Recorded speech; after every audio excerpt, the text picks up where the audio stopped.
കൃഷ്ണ ഹരേ ഹരേ ഹരേ രാമ രാമ രാമ ഹരേ ഹരേ ഹരേ കൃഷ്ണ കൃഷ്ണ കൃഷ്ണ ഹരേ ഹരേ ഹരേ രാമ രാമ രാമ ഹരേ ഹരേ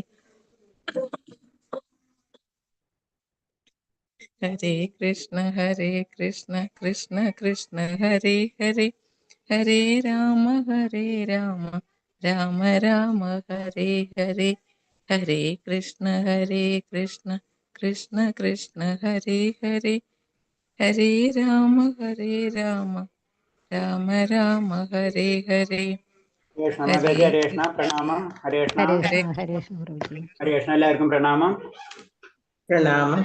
ഹരേഷ്ണ ഹരേഷ്ണ പ്രഭു എല്ലാവർക്കും പ്രണാമം. നമുക്ക് പ്രാർത്ഥനയിലേക്ക് കിടക്കാം.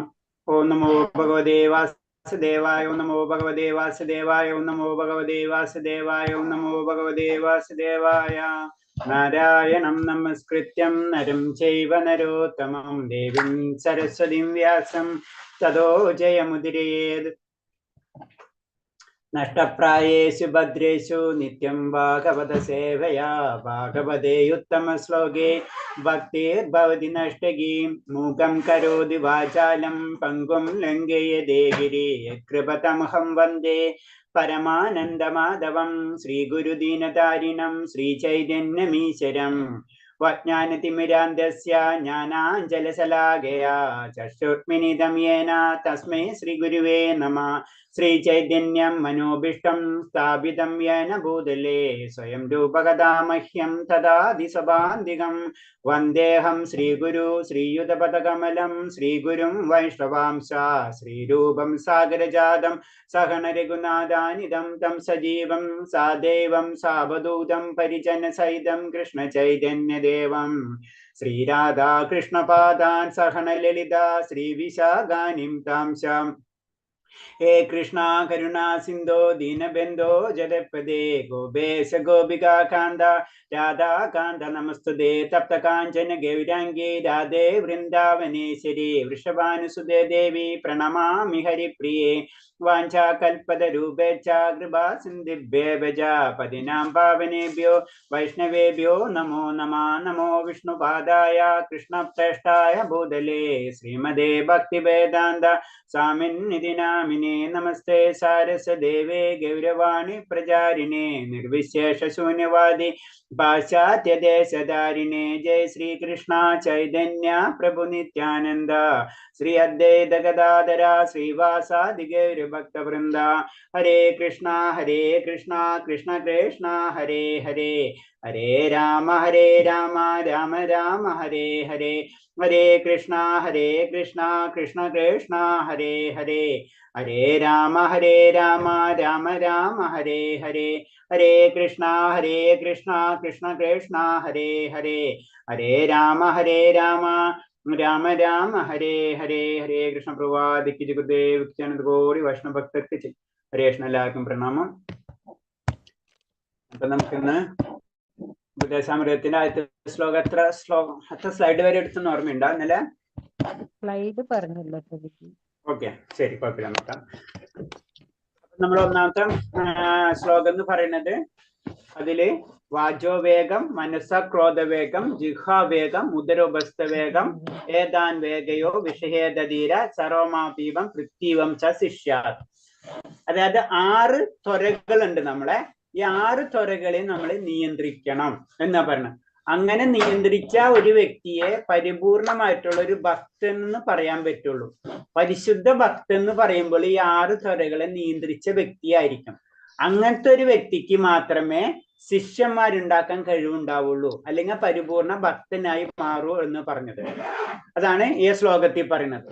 അപ്പൊ ആ 6 കാര്യങ്ങളാണ് പറയുന്നത്. നമ്മൾ 6 കാര്യങ്ങൾ എന്ന് പറയുമ്പോൾ സംസാരിക്കാനുള്ള ത്വര. നമുക്ക് സംസാരിക്കാൻ ഭയങ്കര ഇഷ്ടമാണ് അല്ലെ? അപ്പൊ എന്താണ്? അനാവശ്യമായിട്ട് സംസാരിക്കരുത് എന്നാ പറയുന്നത്. ആവശ്യത്തിന് സംസാരിക്കുക എന്നല്ല പറയണത്, അനാവശ്യമായിട്ടുള്ള സംസാരങ്ങൾ ഒഴിവാക്കണം. പിന്നെ മനസ്സിന്റെ വിവിധ അഭിലാഷങ്ങൾ, പലതരം അഭിലാഷങ്ങൾ, നമുക്ക് ഒരേ സെക്കൻഡിൽ അഭിലാഷങ്ങളാണ് അല്ലെ? അത് നിയന്ത്രിക്കാനുള്ള കഴിവ്. പിന്നെ കോപത്തിന്റെ പ്രവർത്തനം. ഇത് രണ്ടും എപ്പോഴും ഉണ്ട്. നമുക്ക് കോപം, എന്തെങ്കിലും ഒരു കാര്യം ലഭിച്ചില്ലെങ്കിൽ അപ്പൊ കോപം വരും നമുക്ക്, അല്ലെ? അപ്പൊ കോപത്തിന്റെ പ്രവർത്തനങ്ങള്, നാവിന്റെ ത്വര, അല്ലെ, ടേസ്റ്റ്, ഭക്ഷണം, ഇതൊക്കെ നമുക്ക് പ്രശ്നമാണ്. അത് നിയന്ത്രിക്കാനുള്ള കഴിവ്. പിന്നെന്താണ്? ഉദരത്തിന്റെ, വയറ്, വിശപ്പ് നിയന്ത്രിക്കാനുള്ള കഴിവ് വേണം നമുക്ക്. അതാണ് നമ്മൾ ഏകദേശ വൃത്തങ്ങളൊക്കെ അതിന്റെ പാർട്ടാണ്. അതേപോലെ തന്നെ ഉൽപാദനേന്ദ്രിയം, അതിന് നമ്മള് അവിഹിത ബന്ധങ്ങൾ, അതൊക്കെ പാടില്ല എന്ന് പറഞ്ഞ കാര്യം. ഇതൊക്കെ എന്താണ്? നിയന്ത്രിക്കാനുള്ള കഴിവുള്ളവനാണ് ശരിക്കും ഒരു ഭക്തൻ, അല്ലെങ്കിൽ ധീരൻ, അല്ലെങ്കിൽ യോഗി എന്ന് പറഞ്ഞത്. യോഗി എന്ന് പറയുമ്പോൾ ശരിക്കും ഭക്തനായിട്ടില്ല. നമ്മള് നിയമങ്ങളൊക്കെ പാലിച്ച് ഒരു അവസ്ഥയിലേക്ക് എത്തണുള്ളൂ, അപ്പോഴാണ് നമ്മൾ യോഗി എന്ന് പറയാം. ഭക്തൻ ഇത് കഴിയുമ്പോഴാണ്. നമ്മൾ പറയില്ലേ, നമ്മള് യോഗ്യത നേടിയതിന് ശേഷം മാത്രമേ നമുക്കൊരു ഭക്തനാവാൻ കഴിയുള്ളൂ. അപ്പൊ യോഗ്യതകളാണ് പറയണത്. അതാണ് പറഞ്ഞത്, അങ്ങനെയുള്ള ഒരു വ്യക്തിക്ക് ശിഷ്യന്മാരുണ്ടാക്കാൻ കഴിയും എന്ന് പറയുന്നത്. അപ്പൊ എന്താണ്?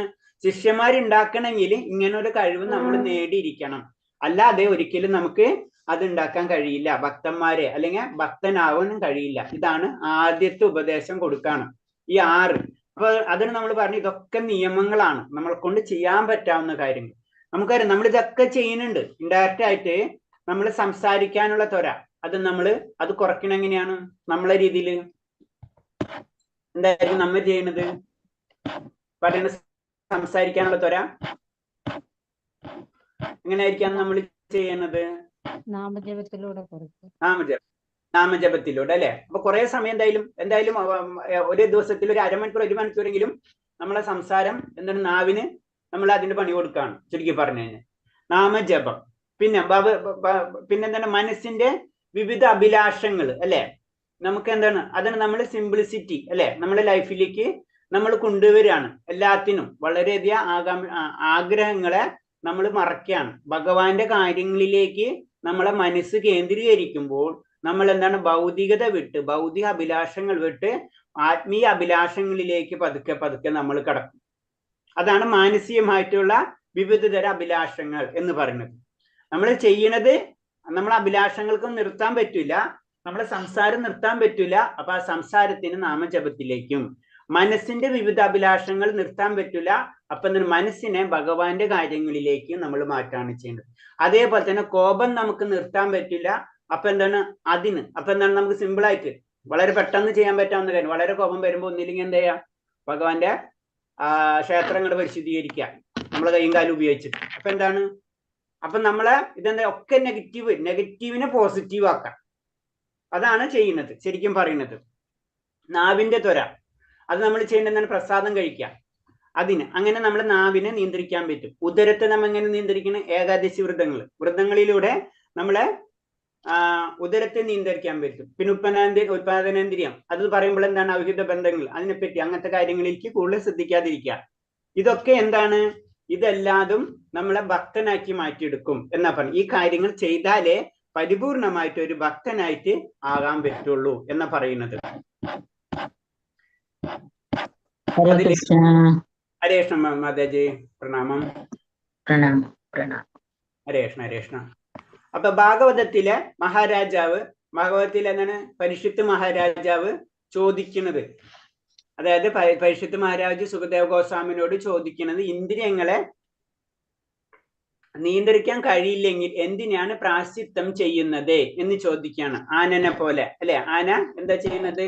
ആന നന്നായിട്ട് കുടിച്ച് കയറും, അത് കഴിഞ്ഞിട്ട് വീണ്ടും ചെളിയെടുത്ത് ശരീരത്തിലിടും, അല്ലെ? അപ്പൊ അതേപോലെ നമ്മൾ ചെയ്യുന്നതുകൊണ്ട് എന്താ കാര്യം എന്നാ ചോദിക്കുന്നത്. അപ്പൊ പ്രായശ്ചിത്തത്തെ പരീക്ഷിത് ഗജരാജ സ്ഥാനത്തോടെ താരതമ്യപ്പെടുത്തുന്നു. അപ്പൊ പരീക്ഷിത്ത് മഹാരാജാവ് നമ്മൾ ചെയ്യുന്ന പ്രായശ്ചിത്തം, ഒരു തെറ്റ് ചെയ്തു കഴിഞ്ഞാൽ അതിന് ഈ പ്രായശ്ചിത്തം ചെയ്യാം എന്ന് പറയുമ്പോൾ അത് തെറ്റല്ലേ എന്ന് പരീക്ഷിത്ത് മഹാരാജാവ് ഗജസ്നാനത്തോട് താരതമ്യപ്പെടുത്താണ്. നമ്മളൊരു തെറ്റ് ചെയ്തു, അതിന് പ്രായശ്ചിത്തം അങ്ങോട്ട് ചെയ്തു, കഴിഞ്ഞു, പ്രശ്നം കഴിഞ്ഞു. പറയില്ല, എല്ലാം കഴിഞ്ഞിട്ട് ഒരു സോറി പറഞ്ഞാൽ മതി എന്ന് പറയില്ലേ? അത് ആ പരിപാടിയാ, അത് നടക്കില്ല. അതാണ് പ്രായശ്ചിത്തത്തെ പരീക്ഷിത് ഗജസ്ഥാനത്തോട് താരതമ്യപ്പെടുത്തുന്നു. ആനപ്പുഴയിൽ വളരെ വെടുപ്പായി കുളിക്കും, പക്ഷെ കരയിലേക്ക് കയറേണ്ട താമസം അത് മണ്ണ് വാരി തന്റെ ശരീരത്തിലിടുകയും ചെയ്യും. അപ്പൊ പ്രായശ്ചിത്തം കൊണ്ട് കാര്യമില്ല. വീണ്ടും നമ്മൾ തെറ്റിലേക്കാണ് പോകണമെന്ന് വെച്ച് കഴിഞ്ഞാൽ പിന്നെ പ്രായശ്ചിത്തിന് അതിന് കാര്യമില്ല.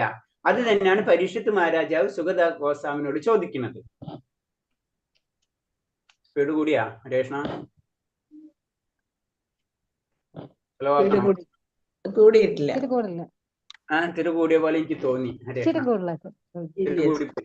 ഓക്കെ ഹരേഷ്ണ, ഒന്നും സ്ലോ ചെയ്യാം. അപ്പൊ എന്താണ്, പരീക്ഷിത്ത് മഹാരാജാവിന്റെ അധ്യാത്മ ഗുരുവാണതിന് വേണ്ട യോഗ്യതകളെല്ലാം തികഞ്ഞ സുഖദേവ ഗോസ്വാമി രാജാവിന്റെ ചോദ്യത്തിന് ഉത്തരം നൽകിയുണ്ടായി. അപ്പൊ ഒരു ആചാര്യന് എന്താണ് പ്രത്യേകത? ആചാര്യൻ എന്ന് പറയുമ്പോൾ എല്ലാ ശാസ്ത്രങ്ങളിലും അറിവുള്ള വ്യക്തിയായിരിക്കണം, അതുപോലെ ആചരിക്കുന്ന വ്യക്തിയായിരിക്കണം, ശിഷ്യന്മാർക്ക് പറഞ്ഞു കൊടുക്കാനുള്ള കഴിവുള്ള വ്യക്തിയായിരിക്കണം. ഇതൊക്കെ ഒരു ആചാര്യന്റെ ഗുണങ്ങളാണ്. അപ്പൊ ആചാര്യങ്ങൾ ഈ 6 കാര്യങ്ങളൊക്കെ ആചരിക്കണം. അപ്പൊ ആചാര്യം, അങ്ങനത്തെ ഒരു ആചാര്യന് തന്റെ ശിഷ്യന്മാർക്ക് പറഞ്ഞു കൊടുക്കാൻ കഴിയും. അപ്പൊ അതുപോലെ തന്നെ പരീക്ഷിത് മഹാരാജാവിന്റെ അധ്യാത്മിക ഗുരു സുഖദേവ ഗോസ്വാമിയാണ്. അപ്പൊ സുഖദേവ ഗോസ്വാമി അതിന് ഉത്തരം നൽകാണ്. ഒരു പാപകർമ്മത്തിന് തക്കതായ പരിഹാരം ഒരു ശുഭകർമ്മമല്ല. ക്ലിയർ ആയിട്ട് പറഞ്ഞു കൊടുക്കാണ് പരീക്ഷിത് മഹാരാജാവിനോട്. കാരണം ഒരു തെറ്റ് ചെയ്തു, ഞാൻ അന്നൊരു ശരി ചെയ്തു. അപ്പൊ തെറ്റിന് പരിഹാരമല്ല ശുഭമായിട്ടുള്ള കർമ്മം. രണ്ടിനും അതിന്റെ ഗുണങ്ങളുണ്ട്, നഷ്ടങ്ങളുണ്ട്. പാപം ചെയ്ത് കഴിഞ്ഞാൽ പാപത്തിന്റെ അനുഭവിക്കും, നല്ലത് ചെയ്തു കഴിഞ്ഞാൽ നല്ലത് ലഭിക്കും. അതാണ് അതിന്റെ നിയമം. അത് ആദ്യം തന്നെ പറഞ്ഞ് മനസ്സിലാക്കാണ്. നിദ്രാണമായ കൃഷ്ണബോധം ജാഗരൂകയാണ് ശരിയായ പ്രായശ്ചിത്തം. പ്രായശ്ചിത്തം, തെറ്റ് എന്താണ്? നമ്മൾ അറിയണ നമ്മളെ തെറ്റ് എന്ന് പറഞ്ഞത് ഭഗവാനെ മറക്കലാണ് നമ്മുടെ തെറ്റ് എന്ന് നമ്മൾ അത് മനസ്സിലാക്കി നമ്മെ നിദ്രയെന്ന് ഉയർന്നോ അന്ന് തൊട്ട് നമ്മൾ എന്താണ് പരിപൂർണ അവസ്ഥയിലേക്ക് നമ്മെ ജ്ഞാനം കിട്ടി. അതാണ് ചെയ്യേണ്ടത്, അതാണ് പ്രായശ്ചിത്തം. അല്ലാണ്ട് തെറ്റിനെ ശരികൊണ്ട് മറക്കണതല്ല. ഭഗവാനെ പറ്റിയുള്ള അറിവ് പരിപൂർണമാക്കുക, അതിനു വേണ്ടിയിട്ടുള്ള കാര്യങ്ങൾ ചെയ്യുക, അതാണ് പ്രായശ്ചിത്തം എന്നാ പറയുന്നത്. ശരിയ അറിവിലേക്ക് കടന്നു വരിക എന്നതാണ് യഥാർത്ഥ പ്രായശ്ചിത്തം. ശരിയായ അറിവ്, അതായത് ഭഗവാൻ, ആ ജ്ഞാനം, ആ ജ്ഞാനത്തിലേക്ക് കടന്നു വരികയിലാണ് പ്രായശ്ചിത്തം എന്ന് പറഞ്ഞു കൊടുക്കാണ്. അതായത് ബാക്കി എന്ത് കാര്യം ചെയ്തിട്ടും കാര്യമില്ല. ശരിക്കും പരീക്ഷിത് മഹാരാജാവിനോട് സുഖദേവ ഗോസ്വാമി പറഞ്ഞു കൊടുക്കാണ്, നീ പറഞ്ഞത് ശരിയാണ്, ആനര പുളി പോലെ തന്നെയാണ് പ്രായശ്ചിത്തം. അപ്പൊ അങ്ങനെ ആ പ്രായശ്ചിത്തം നമ്മൾ എങ്ങനെ ആക്കി എടുക്കണം? ഭഗവാന്റെ നേരിലേക്ക്, ഭഗവാന്റെ കാര്യങ്ങൾ ചെയ്യുക, അതാണ് പ്രായശ്ചിത്തം.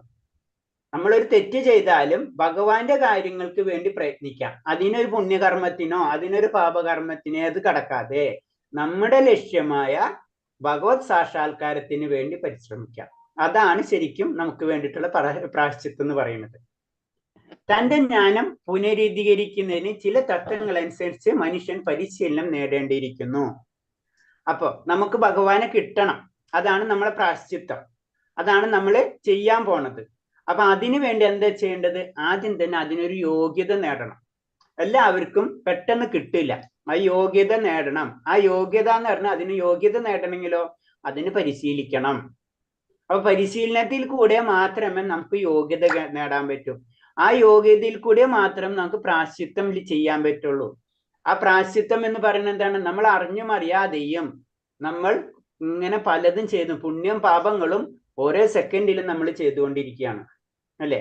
ഇപ്പൊ ഞാൻ സംസാരിക്കുമ്പോ തന്നെ ശരിക്കും ചിന്തിച്ചാൽ നമ്മൾ സംസാരിക്കുമ്പോ തന്നെ എത്ര ജീവജാലങ്ങൾ മരിച്ചുകൊണ്ടിരിക്കുന്നുണ്ട്, അല്ലെ? എത്ര ബാക്ടീരിയകൾ മരിച്ചുകൊണ്ടിരിക്കുന്നുണ്ട്. അപ്പൊ നമ്മളെ കയ്യിലല്ല, അതാണ് പറഞ്ഞത്. അപ്പൊ അതിന് വേണ്ടി വേറൊരു ചടങ്ങ് ചെയ്യാം, അത് നടക്കില്ല. അത് ആനര ഗജസ്ഥാനത്തിനോട് താരതമ്യം.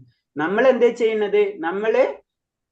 നമ്മൾ പ്രായശ്ചിത്തം എന്ന് പറഞ്ഞു കഴിഞ്ഞാൽ നമ്മൾ ഈ ഭൗതിക ലോകത്തിൽ വന്നിട്ട് അതിൽ നിന്ന് രക്ഷ നേടണമെങ്കിൽ ആ രക്ഷ നേടാത്തോടത്തോളം കാലം നമ്മൾ ഇവിടെ പാപവും പുണ്യവും ചെയ്തുകൊണ്ടേയിരിക്കും.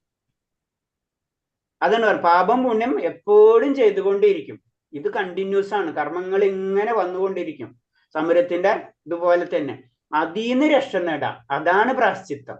അതാണ് പറയുന്നത്, അതാണ് ഭഗവത് സേവനം, അതാണ് ഭക്തിയുദ്ധ സേവനം, അതാണ് കൃഷ്ണാവബോധം, അതാണ് ഭഗവാനുള്ള ഭക്തി എന്ന് പറഞ്ഞു. അതിനു വേണ്ടി പ്രവർത്തിക്കാം. അപ്പൊ അതിനു വേണ്ടി നമ്മൾ എന്താ ചെയ്യേണ്ടത്? ആദ്യം അതിനു വേണ്ടി നമ്മൾ ഒരു യോഗ്യത നേടണം. പ്രായശ്ചിത്തം ചെയ്യണമെങ്കിൽ, ഒരു കോളേജിൽ അഡ്മിഷൻ എടുക്കണമെങ്കിലും നമ്മൾ +2 പാസ്സായിരിക്കണം എന്ന് പറഞ്ഞാൽ യോഗ്യത നേടണം. അപ്പൊ +2 വെറുതെ പാസ്സാവില്ല, അതിൽ പഠിക്കണം. അപ്പൊ അത് യോഗ്യത നമ്മൾ നേടണം, അതിന് പരിശീലിക്കണം. ആ പരിശീലിക്കലാണ് നമ്മൾ സാധന എന്ന് പറയുന്നത്. നമ്മൾ പറയുന്ന പോലെ തന്നെ ഇത്ര നാമം ജപിക്കുക, അങ്ങനെ പല കാര്യങ്ങളും അതിൽ വരുന്നതാണ്. ഹരേ കൃഷ്ണ മഹാമന്ത്രം കാര്യമായി ജപിക്കുകയും സർവ്വ പാപങ്ങളെ നശിപ്പിക്കുമെന്ന് വിചാരിച്ച് അവിഹിതങ്ങളായ വളരെ സംഗതികൾ പ്രവർത്തിക്കുകയും ചെയ്യുന്ന സാധകന്മാർ എത്രയുണ്ട്. അപ്പൊ അത് അങ്ങനെ ചെയ്തിട്ട് കാര്യമില്ല. ഭഗവാനെ ഞാൻ സ്നേഹിക്കുന്നുണ്ട്, അല്ലെങ്കിൽ ഭഗവാന്റെ കാര്യങ്ങൾ ചെയ്യുന്നതുണ്ട്, ആ ബലത്തിൽ നമ്മൾ തെറ്റുകൾ ചെയ്യാൻ പാടില്ല എന്നും കൂടെ നമ്മൾ പറയാണ്. ഭഗവാന്റെ കാര്യങ്ങൾ യോഗ്യത നേടിയിട്ടും നമ്മൾ എന്താണ് തെറ്റുകൾ ആവർത്തിക്കുകയാണെങ്കിൽ അത് പരിപൂർണ അവസ്ഥയിലേക്ക് എത്തില്ല. ഭഗവാന്റെ എല്ലാം കഴിഞ്ഞിട്ട് ഭഗവാന്റെ നാമം ജപിച്ചാൽ മതി എന്ന് ചിന്തിക്കുന്നത് തെറ്റാണ് എന്നും കൂടി പറഞ്ഞു കൊടുക്കാണ്. നാമനോ ബലദ്ദയം ഹി പാപ ബുദ്ധി എന്ന വാക്യം അനുസരിച്ച് ഹരേ കൃഷ്ണ മഹാമന്ത്രത്തിന്റെ ബലത്തിൽ പാപ പ്രവർത്തനങ്ങൾ എന്ന് പറയാം. അതായത് ഭഗവാന്റെ ഹരേ കൃഷ്ണ മഹാമന്ത്രത്തിന്റെ ബലത്തിൽ പാപപ്രവർത്തനങ്ങൾ ചെയ്യുന്നത് അത് തെറ്റാണ്. അതുകൊണ്ട് ഒരു കാര്യമില്ല. അതാണ് പറഞ്ഞത്, അത് കുംഭസാരത്തെ പോലെയാണ്. തെറ്റ് മുഴുവനും ചെയ്തിട്ട് ഒരു ദിവസം നമ്മൾ ചെന്ന് കുംഭസരിക്കുന്ന പോലെയാണ്. അതുകൊണ്ട് കാര്യമില്ല. പിന്നെ അടുത്ത ദിവസം വീണ്ടും തെറ്റുകൾ ആവർത്തിക്കുകയാണ്. അതുകൊണ്ടൊന്നും കാര്യമില്ല. ഗജസ്ഥാനവോ കുംഭസാരോ ഒക്കെ അതിന്റെ കാറ്റഗറിയിലേക്കാണ് വരുത്തുന്നത്. നിയമാനുസൃതമായ ശുചീകരണ പദ്ധതി അനുസരിക്കുന്നവൻ രോഗസ്ഥനാവില്ല. അപ്പൊ എന്താണ്, നമ്മൾ ഈ രോഗമാണ്, ഭൗതിക രോഗം നമുക്ക് പിടിപെട്ടിരിക്കുകയാണ്. അപ്പൊ എന്താണ്, അത് പിടിപെടാതിരിക്കണമെങ്കിൽ നമ്മൾ എന്താണ്, നമ്മൾ ശുചീകരണ പ്രവർത്തനങ്ങൾ നമ്മൾ ചെയ്യണം. നമ്മളെ മനസ്സിനെയും നമ്മളെ ഇന്ദ്രിയങ്ങളെയും നമ്മുടെ ശരീരത്തിനെയും നമ്മൾ ശുചീകരിച്ചു കൊണ്ടേയിരിക്കണം. നമ്മളെ ശരീരവും സാത്വിക അവസ്ഥയിലേക്ക് എത്തണം, മനസ്സും സാത്വിക അവസ്ഥയിലേക്ക് എത്തണം. നമുക്കറിയാം, നമ്മള് ഭഗവതിൽ പഠിക്കുന്നുണ്ട് അതൊക്കെ അല്ലെ. ആഹാരം കഴിക്കുന്ന ആഹാരങ്ങൾ എന്തൊക്കെ വേണമെന്നൊക്കെ പറയുന്നുണ്ട്. അപ്പൊ നാം മഹാമന്ത്രം മാത്രം ജപിച്ചിട്ട് അങ്ങനെയല്ല. അപ്പൊ ആ കഴിക്കുന്ന ഭക്ഷണങ്ങളും നമ്മുടെ സമൂഹം ഒക്കെ ബന്ധപ്പെട്ടിരിക്കണം, ഒന്നൊന്നിനോട് ബന്ധപ്പെട്ടിരിക്കുകയാണ്. അപ്പൊ ഭഗവാനായിട്ട് കണക്ട് ചെയ്യണ കാര്യങ്ങൾ എല്ലാതും ചെയ്യാം, ഭഗവാനായിട്ട് കണക്ട് അല്ലാത്ത കാര്യങ്ങൾ നമ്മൾ അവോയ്ഡ് ചെയ്യാം. അതാണ് നമ്മൾ ചെയ്യേണ്ടത് എപ്പോഴും. അപ്പൊ തന്റെ ജ്ഞാനം പുനരുദ്ധീകരിക്കുന്നതിന് ചില തത്വങ്ങൾ അനുസരിച്ച് മനുഷ്യൻ പരിശീലനം നേടേണ്ടിയിരിക്കുന്നു. വീണ്ടും പറയാണ്, പരിശീലനം നേടിയാൽ മാത്രമേ നമുക്ക് എന്താണ്, നമുക്ക് നമ്മളെ പരിശുദ്ധീകരണം നടക്കുള്ളൂ, ശുദ്ധീകരണം നടക്കുള്ളൂ. പരിശീലിച്ചാലേ നമുക്ക് ശുദ്ധീകരണം നടക്കുള്ളൂ. അപ്പൊ പരിശീലനം അതാണ് ഊന്നി പറയുന്നത്. ഇത് സത്യമാണ്. ഇതൊക്കെ എന്താണ് നമുക്കറിയാം. ഉദരോപസ്ഥവേഗം ഇതൊക്കെ തെറ്റാണ്. കാരണം എല്ലാത്തിന്റെ പിറകെ പോണത് തെറ്റാണ്. പക്ഷെ ഇതിൽ നിന്ന് എങ്ങനെ രക്ഷ നേടാം? ആ രക്ഷ നേടണമെങ്കിൽ നമ്മൾ പരിശീലിക്കണം. പരിശീലനത്തിൽ കൂടെ നമുക്ക് എന്ത് ചെയ്യാൻ പറ്റുള്ളൂ? രക്ഷ നേടാൻ കഴിയുള്ളൂ. അഭ്യാസേതു കൗന്ദേയ, അഭ്യാസം തന്നെ വേണം. അഭ്യാസമില്ലാതെ നമുക്ക് കാര്യമില്ല. അങ്ങനെ നിയതമായ ജീവിതചര്യത്തെ തപശ്ചര്യ എന്ന് പറയുന്നു. അപ്പൊ ജീവിതം ഒരു തപസ് എന്ന രീതിയിൽ നമ്മൾ എടുക്കണം. അടുത്ത ഒരു ലോകത്തിലേക്ക്, അടുത്ത ഒരു ഭഗവാന്റെ സന്നിധിയിലേക്ക് ഇത് കടക്കണമെങ്കിൽ നമുക്കൊരു തപശ്ചര്യ, നമ്മളെ നിത്യജീവിതത്തില് ഒരു തപശ്ചര്യ പോലെ എടുത്തിരിക്കണം. അതൊക്കെയാണ് യോഗ്യത. നിഷ്ഠകളും ബ്രഹ്മചര്യകളും പരിശീലിക്കുകയും മനസ്സിനെയും ഇന്ദ്രിയങ്ങളെ നിയന്ത്രിച്ച് സ്വത്തും സമ്പത്തും ദാനം ചെയ്യുകയും ഉറച്ച സത്യസന്ധത പുലർത്തുകയും വിശുദ്ധിയോടുകൂടി യോഗാസനങ്ങൾ പരിശീലിക്കുകയും വഴി കൃഷ്ണബോധം എന്ന യഥാർത്ഥ ജ്ഞാനത്തിലേക്ക് ഒരാൾ അനുക്രമം ഉയർത്തപ്പെടാം. അപ്പൊ എന്താണ് നമ്മൾ ചെയ്യേണ്ട കാര്യങ്ങൾ പറഞ്ഞു തരുന്നു. നിഷ്ഠ, ബ്രഹ്മചര്യം, മനസ്സിനെ നിയന്ത്രിക്കുക, ഇന്ദ്രിയങ്ങളെ നിയന്ത്രിക്കുക, സ്വത്തും സമ്പത്തും ദാനം ചെയ്യുക, സത്യസന്ധത പുലർത്തുക, വിശുദ്ധിയോടുകൂടി യോഗാസനങ്ങൾ പരിശീലിക്കുക. അങ്ങനെ കൃഷ്ണബോധത്തിലേക്ക് നമ്മൾ കടക്കും. അപ്പൊ ഇതിന് കുറേ സ്റ്റെപ്പുകളുണ്ട്. ആ സ്റ്റെപ്പ് എത്രയും കാര്യങ്ങൾ ചെയ്യുന്ന അത്രയും നമുക്ക് ഇമ്പ്രൂവ്മെന്റ് പറ്റും. നമ്മുടെ എക്സാമിന് പല പറയില്ലേ, 5 വർഷത്തെ 10 വർഷത്തെ ക്വസ്റ്റ്യൻ പേപ്പർ എടുത്തിട്ട് സോൾവ് ചെയ്യാൻ പറയും നമ്മളോട് അല്ലെ. എന്നത് പറഞ്ഞു എത്രയോ ക്വസ്റ്റ്യൻ പേപ്പർ സോൾവ് ചെയ്യണ് അത്ര മാർക്ക് കൂടുതൽ കിട്ടും. അതേപോലെ തന്നെ ജീവിതത്തിൽ നമ്മൾ നിഷ്ഠകളും ബ്രഹ്മചര്യകളും മനസ്സിന് ഇന്ദ്രിയങ്ങളൊക്കെ എത്രത്തോളം നിയന്ത്രിക്കണേ ഇത്രത്തോളം നമ്മൾ പരിശീലിക്കും, അത്രത്തോളം പരിശുദ്ധിയായിരിക്കും. അപ്പൊ അത് തന്നെയാണ് ഭക്തന്മാര് പലരും പല ലെവലുണ്ടെന്ന് പറഞ്ഞത്. ചിലര് ഉയർന്ന തലമായിരിക്കും, എല്ലാവരും ക്വാളിറ്റി ആയിട്ടുമില്ല, എല്ലാവരും പല തരത്തിലാണെന്നും പല തലത്തിലായിരിക്കും. അതാണ് പറയുന്നത്. അപ്പൊ നമ്മളെ മാർഗങ്ങൾ എന്ന് പറഞ്ഞത് ഇതൊക്കെ നമ്മൾ പരിശീലിക്കണം. കാരണം ഈ 6 കാര്യങ്ങൾ വെച്ചുകൊണ്ട് പോയി കഴിഞ്ഞാൽ പരിപൂർണ അവസ്ഥയിൽ നമ്മൾ എത്തൂല. അതാണ്. അപ്പൊ ഈ കാര്യങ്ങൾ നമ്മൾ നിയന്ത്രിച്ചേ പറ്റൂ എന്ന് പറയാണ്. ആർക്കാണ് ഉപദേശം കൊടുത്തത്? ശരിക്കും നമുക്കറിയാം രൂപഗോസ്വാമി ജീവഗോസ്വാമിക്ക് പറയുന്ന ഉപദേശങ്ങളാണ് ശരിക്കും. ഉപദേശങ്ങൾ നമ്മളോട് പറഞ്ഞു തരാണ്. ഇതാണ് ശരിക്കും ഒരു ഭക്തൻ, ഇങ്ങനെ ചെയ്താലേ ഒരു ഭക്തനാവുള്ളൂ എന്ന് പറഞ്ഞു തരാം. ഭഗവത് ഭക്തന്റെ സമ്പർക്കം ലഭിക്കാൻ ഇടയായാൽ ചില നിയമങ്ങൾ മാത്രം അനുസരിച്ച് യോഗ സനാദി പരിശീലനം പോലെയുള്ള മനോനിയന്ത്രണങ്ങൾ ഒഴിവാക്കാൻ പറ്റും. അത് അടുത്തത്. കാരണം എന്ന് വെച്ച് കഴിഞ്ഞാല് ഉയർന്ന ഭക്തനായിട്ട് ബന്ധപ്പെട്ട് കഴിഞ്ഞാൽ ചില കാര്യങ്ങൾ നമുക്ക് സ്കിപ്പ് ചെയ്യാൻ പറ്റും. അതാണ് കാരണം. എന്താണ്? അതിന്റെ ഷോർട്ട് കട്ടുകൾ അവർക്ക് അറിയാൻ പറ്റും. ഇപ്പൊ ചില ടീച്ചേഴ്സ് നമുക്കറിയാം വലിയ കോംപ്ലിക്കേറ്റഡ് ആയിട്ടുള്ള വലിയ പ്രോബ്ലംസ് പറഞ്ഞു തരാണ്. അപ്പൊ നമുക്കത് കേൾക്കുമ്പോൾ ഒന്നും മനസ്സിലാവില്ല. ആ ടീച്ചർ ലാസ്റ്റ് ഞാനൊരു ഷോർട്ട് കട്ട് പറഞ്ഞുതരാം, നിങ്ങൾ അതേപോലെ പഠിച്ചാൽ മതി എന്ന് പറയും. ആ ഷോർട്ട് കട്ടിൽ കൂടെ നമ്മൾ ചെയ്യുമ്പോൾ പെട്ടെന്ന് നമുക്ക് ആൻസർ കിട്ടും എന്നത് പറഞ്ഞ പോലെ ഉയർന്ന ഭക്തന്മാരായിട്ടുള്ള സമ്പർക്കം ഉണ്ടായിക്കഴിഞ്ഞാൽ അവർ ഷോർട്ട് കട്ട് പറഞ്ഞു തരും. ആ ഷോർട്ട് കട്ടിൽ കൂടെ നമുക്ക് പല കാര്യങ്ങളും സ്കിപ്പ് ചെയ്യാൻ പറ്റും.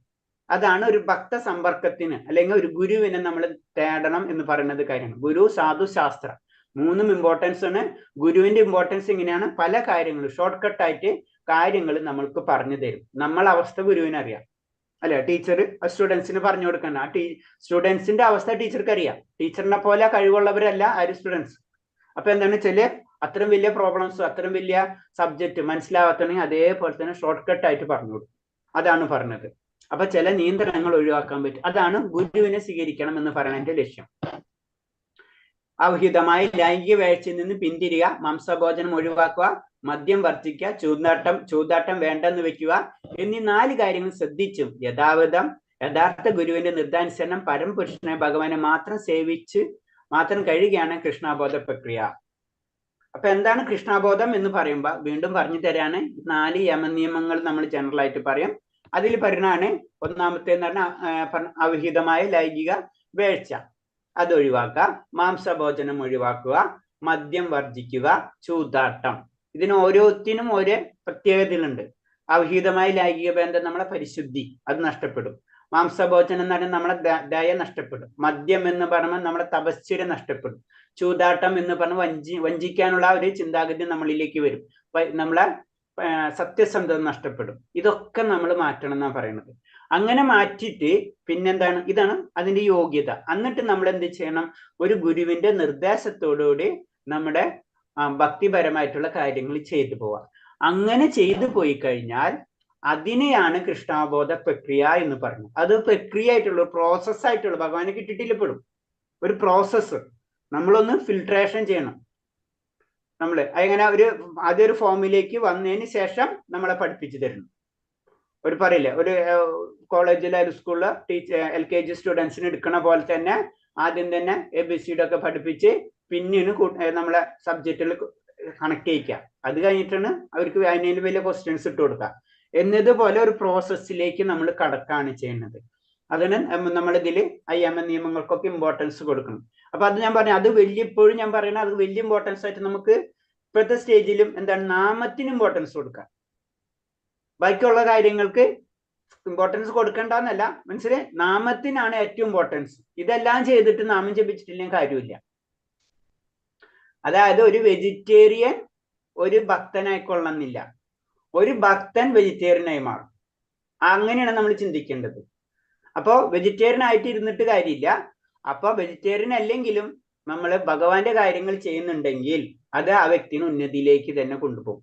അപ്പൊ ഫസ്റ്റ് എന്ന് പറഞ്ഞത് ഭഗവാന്റെ കാര്യങ്ങൾ ചെയ്യാൻ നമ്മൾ പരിശീലിക്കണം. അതാണ് പറഞ്ഞു വരുന്നത്. പക്ഷെ എന്താണ്, അതിൽ കൂടെ ലാസ്റ്റ് ഇവിടേക്ക് എത്തണം. ആദ്യം ഒരാൾ ചെയ്യേണ്ടത് അയാളുടെ ഭാഷണ ശക്തിയെ നിയന്ത്രിക്കലാണ്.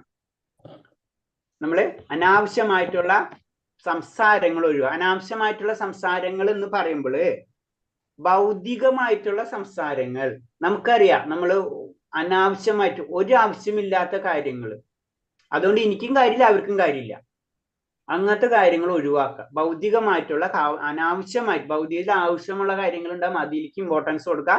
അനാവശ്യമായിട്ടുള്ള കാര്യങ്ങൾ ഒഴിവാക്കുക. സ്വയം അടിച്ചേൽപ്പിക്കുന്ന മൗനമല്ല ഭാഷാ നിയന്ത്രണം. കൃഷ്ണ കഥനമാണ് ഭഗവാന്റെ നാമരൂപ കല്യാണ ഗുണങ്ങൾ എന്നിവയിലെ നാവിന് ഭാഷണമാക്കി വിഷയമാക്കുക. അപ്പൊ നമ്മൾ സൈലന്റ് ആവണമെന്നില്ല.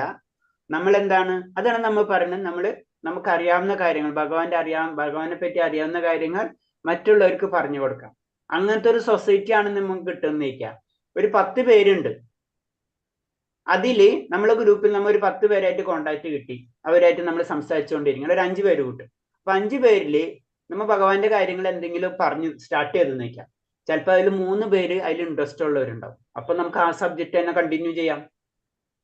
ഇനി ഒരു ഓപ്ഷൻ ഇല്ല, നമുക്ക് എന്താണ്, നമ്മ മാത്രം ഒറ്റ ചെയ്യുന്നുള്ളൂ.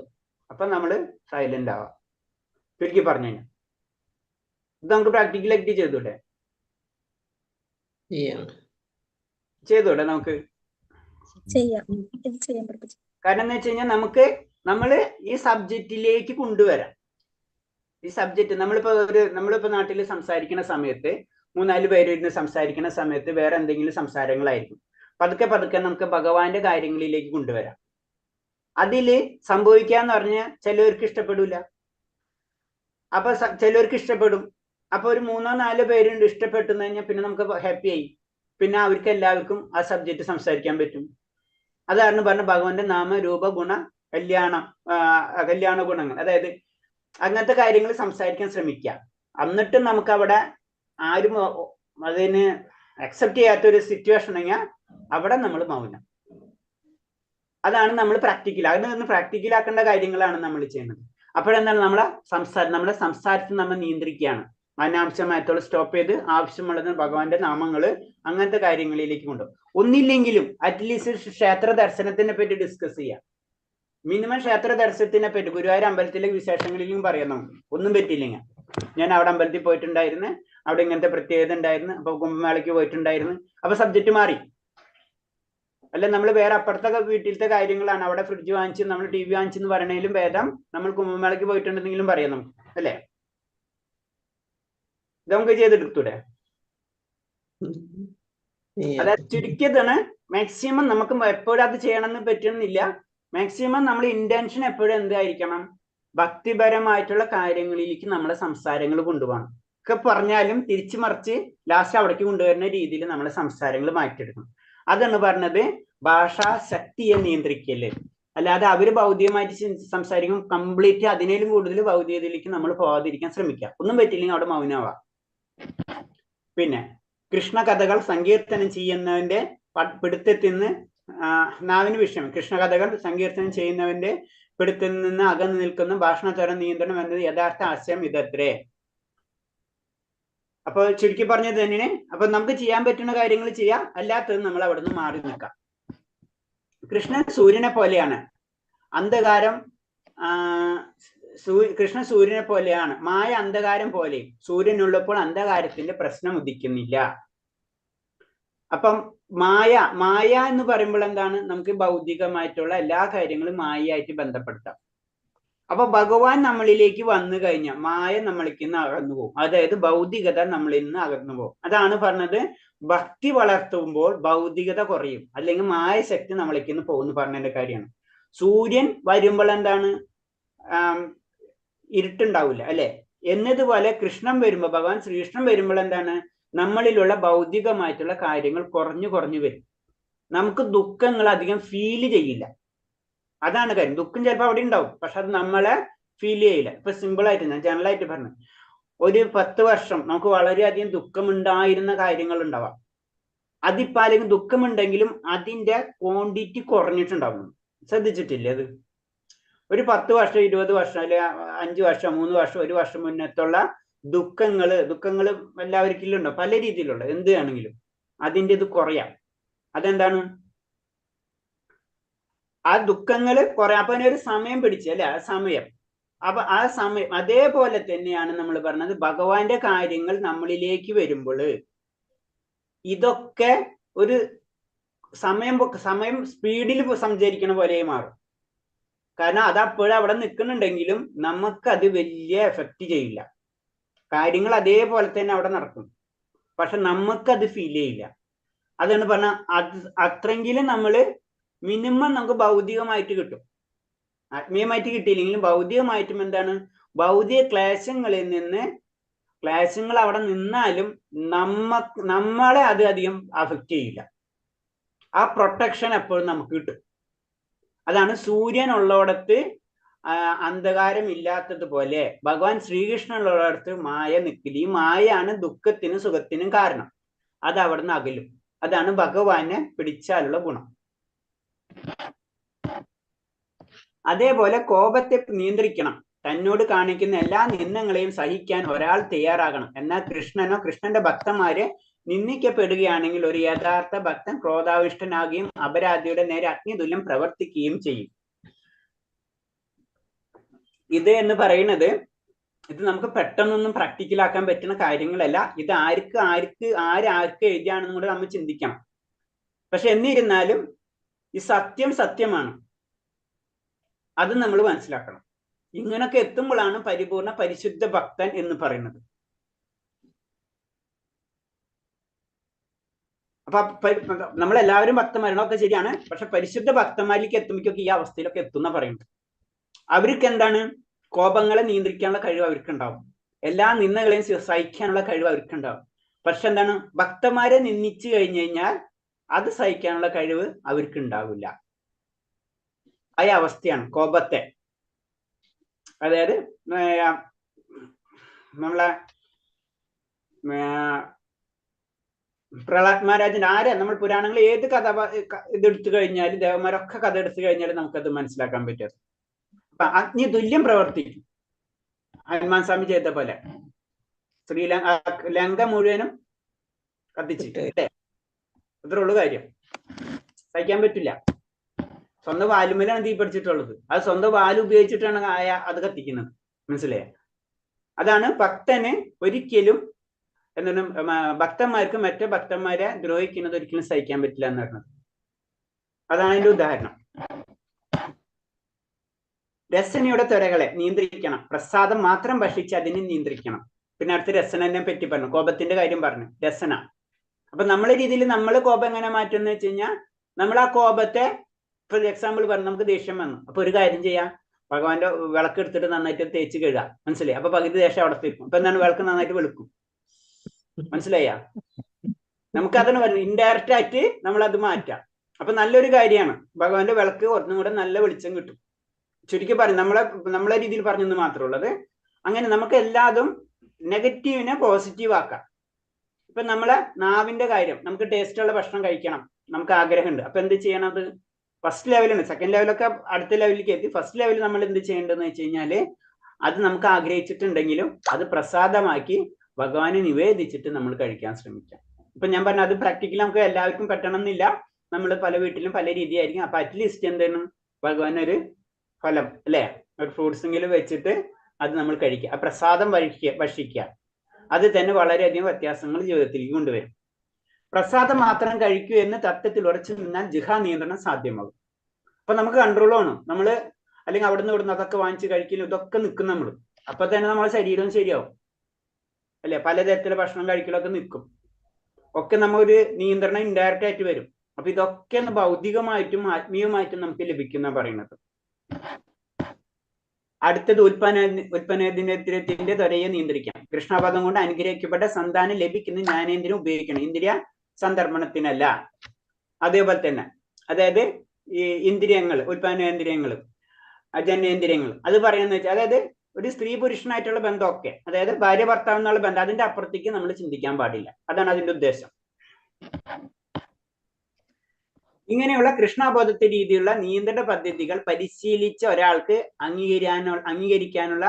അംഗീകാരമുള്ള ഒരു ആചാര്യനായി തീരാം. അപ്പൊ ഇതേ കാര്യങ്ങൾ ഇത്രയും കീഴിൽ കറക്റ്റായിട്ട് ചെയ്തു പോയി കഴിഞ്ഞാൽ ആ വ്യക്തിനെ നമുക്ക് ആചാര്യൻ എന്ന് പറയാം. ഒരു ആചാര്യൻ എന്ന് പറയുന്നത് ഈ കാര്യങ്ങൾ മുഴുവനും ചെയ്യുന്ന വ്യക്തിയായിരിക്കണം. അതായത് ഉത്തമ അധികാരി. ആ വ്യക്തിക്ക് ശാസ്ത്രഗ്രന്ഥങ്ങൾ അറിയാൻ പറ്റും. കൂടാതെ നമ്മളത് പഠിച്ചു കഴിഞ്ഞു, ശാസ്ത്രഗ്രന്ഥങ്ങളെ പറ്റി നല്ല നോളജ് ഉണ്ടാവും. കൂടാതെ ഒരു ആചാര്യ പരമ്പരയിൽ നിന്ന് വരുന്ന വ്യക്തിയായിരിക്കും. ഭക്തി അല്ലെ, ഭഗവാനിൽ അടിയുറച്ച വിശ്വാസമുള്ള വ്യക്തിയായിരിക്കും. ആ വ്യക്തിക്ക് ഓട്ടോമാറ്റിക്കായിട്ട് 6 ഗുണങ്ങളും ഉണ്ടായിരിക്കും. അപ്പൊ ഈ 6 ഗുണങ്ങൾ ഇല്ലെങ്കിൽ ആ വ്യക്തിനെ നമുക്ക് ആചാര്യൻ എന്ന് പറയാൻ പറ്റില്ല. പരിപൂർണമായിട്ടും ഒരു ആചാര്യൻ എന്ന് പറഞ്ഞ ഈ 6 ഗുണങ്ങളും ഈ 6 കാര്യത്തിന് നിയന്ത്രിക്കാനുള്ള കഴിവ് ആ വ്യക്തിക്ക് ഉണ്ടായിരിക്കും. അതാണ് പറഞ്ഞത് ശിഷ്യന്മാരെ സ്വീകരിക്കാൻ കഴിയും. മറ്റുള്ളവരെ ശിഷ്യന്മാരെ, അതായത് ശിഷ്യന്മാരെന്ന് പറഞ്ഞാൽ ഉപദേശങ്ങൾ, അപ്പോഴോ നമുക്ക് ഉപദേശം കൊടുക്കാൻ പറ്റുള്ളൂ. അതേവരെ നമ്മൾ ഉപദേശം കൊടുക്കാനുള്ള യോഗ്യത ഇല്ല. ഈ 6 കാര്യങ്ങൾ നിയന്ത്രിക്കാത്ത ഒരു വ്യക്തിക്കും യാതൊരു നിർദ്ദേശങ്ങൾ ഒരു ആചാര്യനായിട്ട് ചമയാൻ പാടില്ല എന്നാ പറയുന്നത്.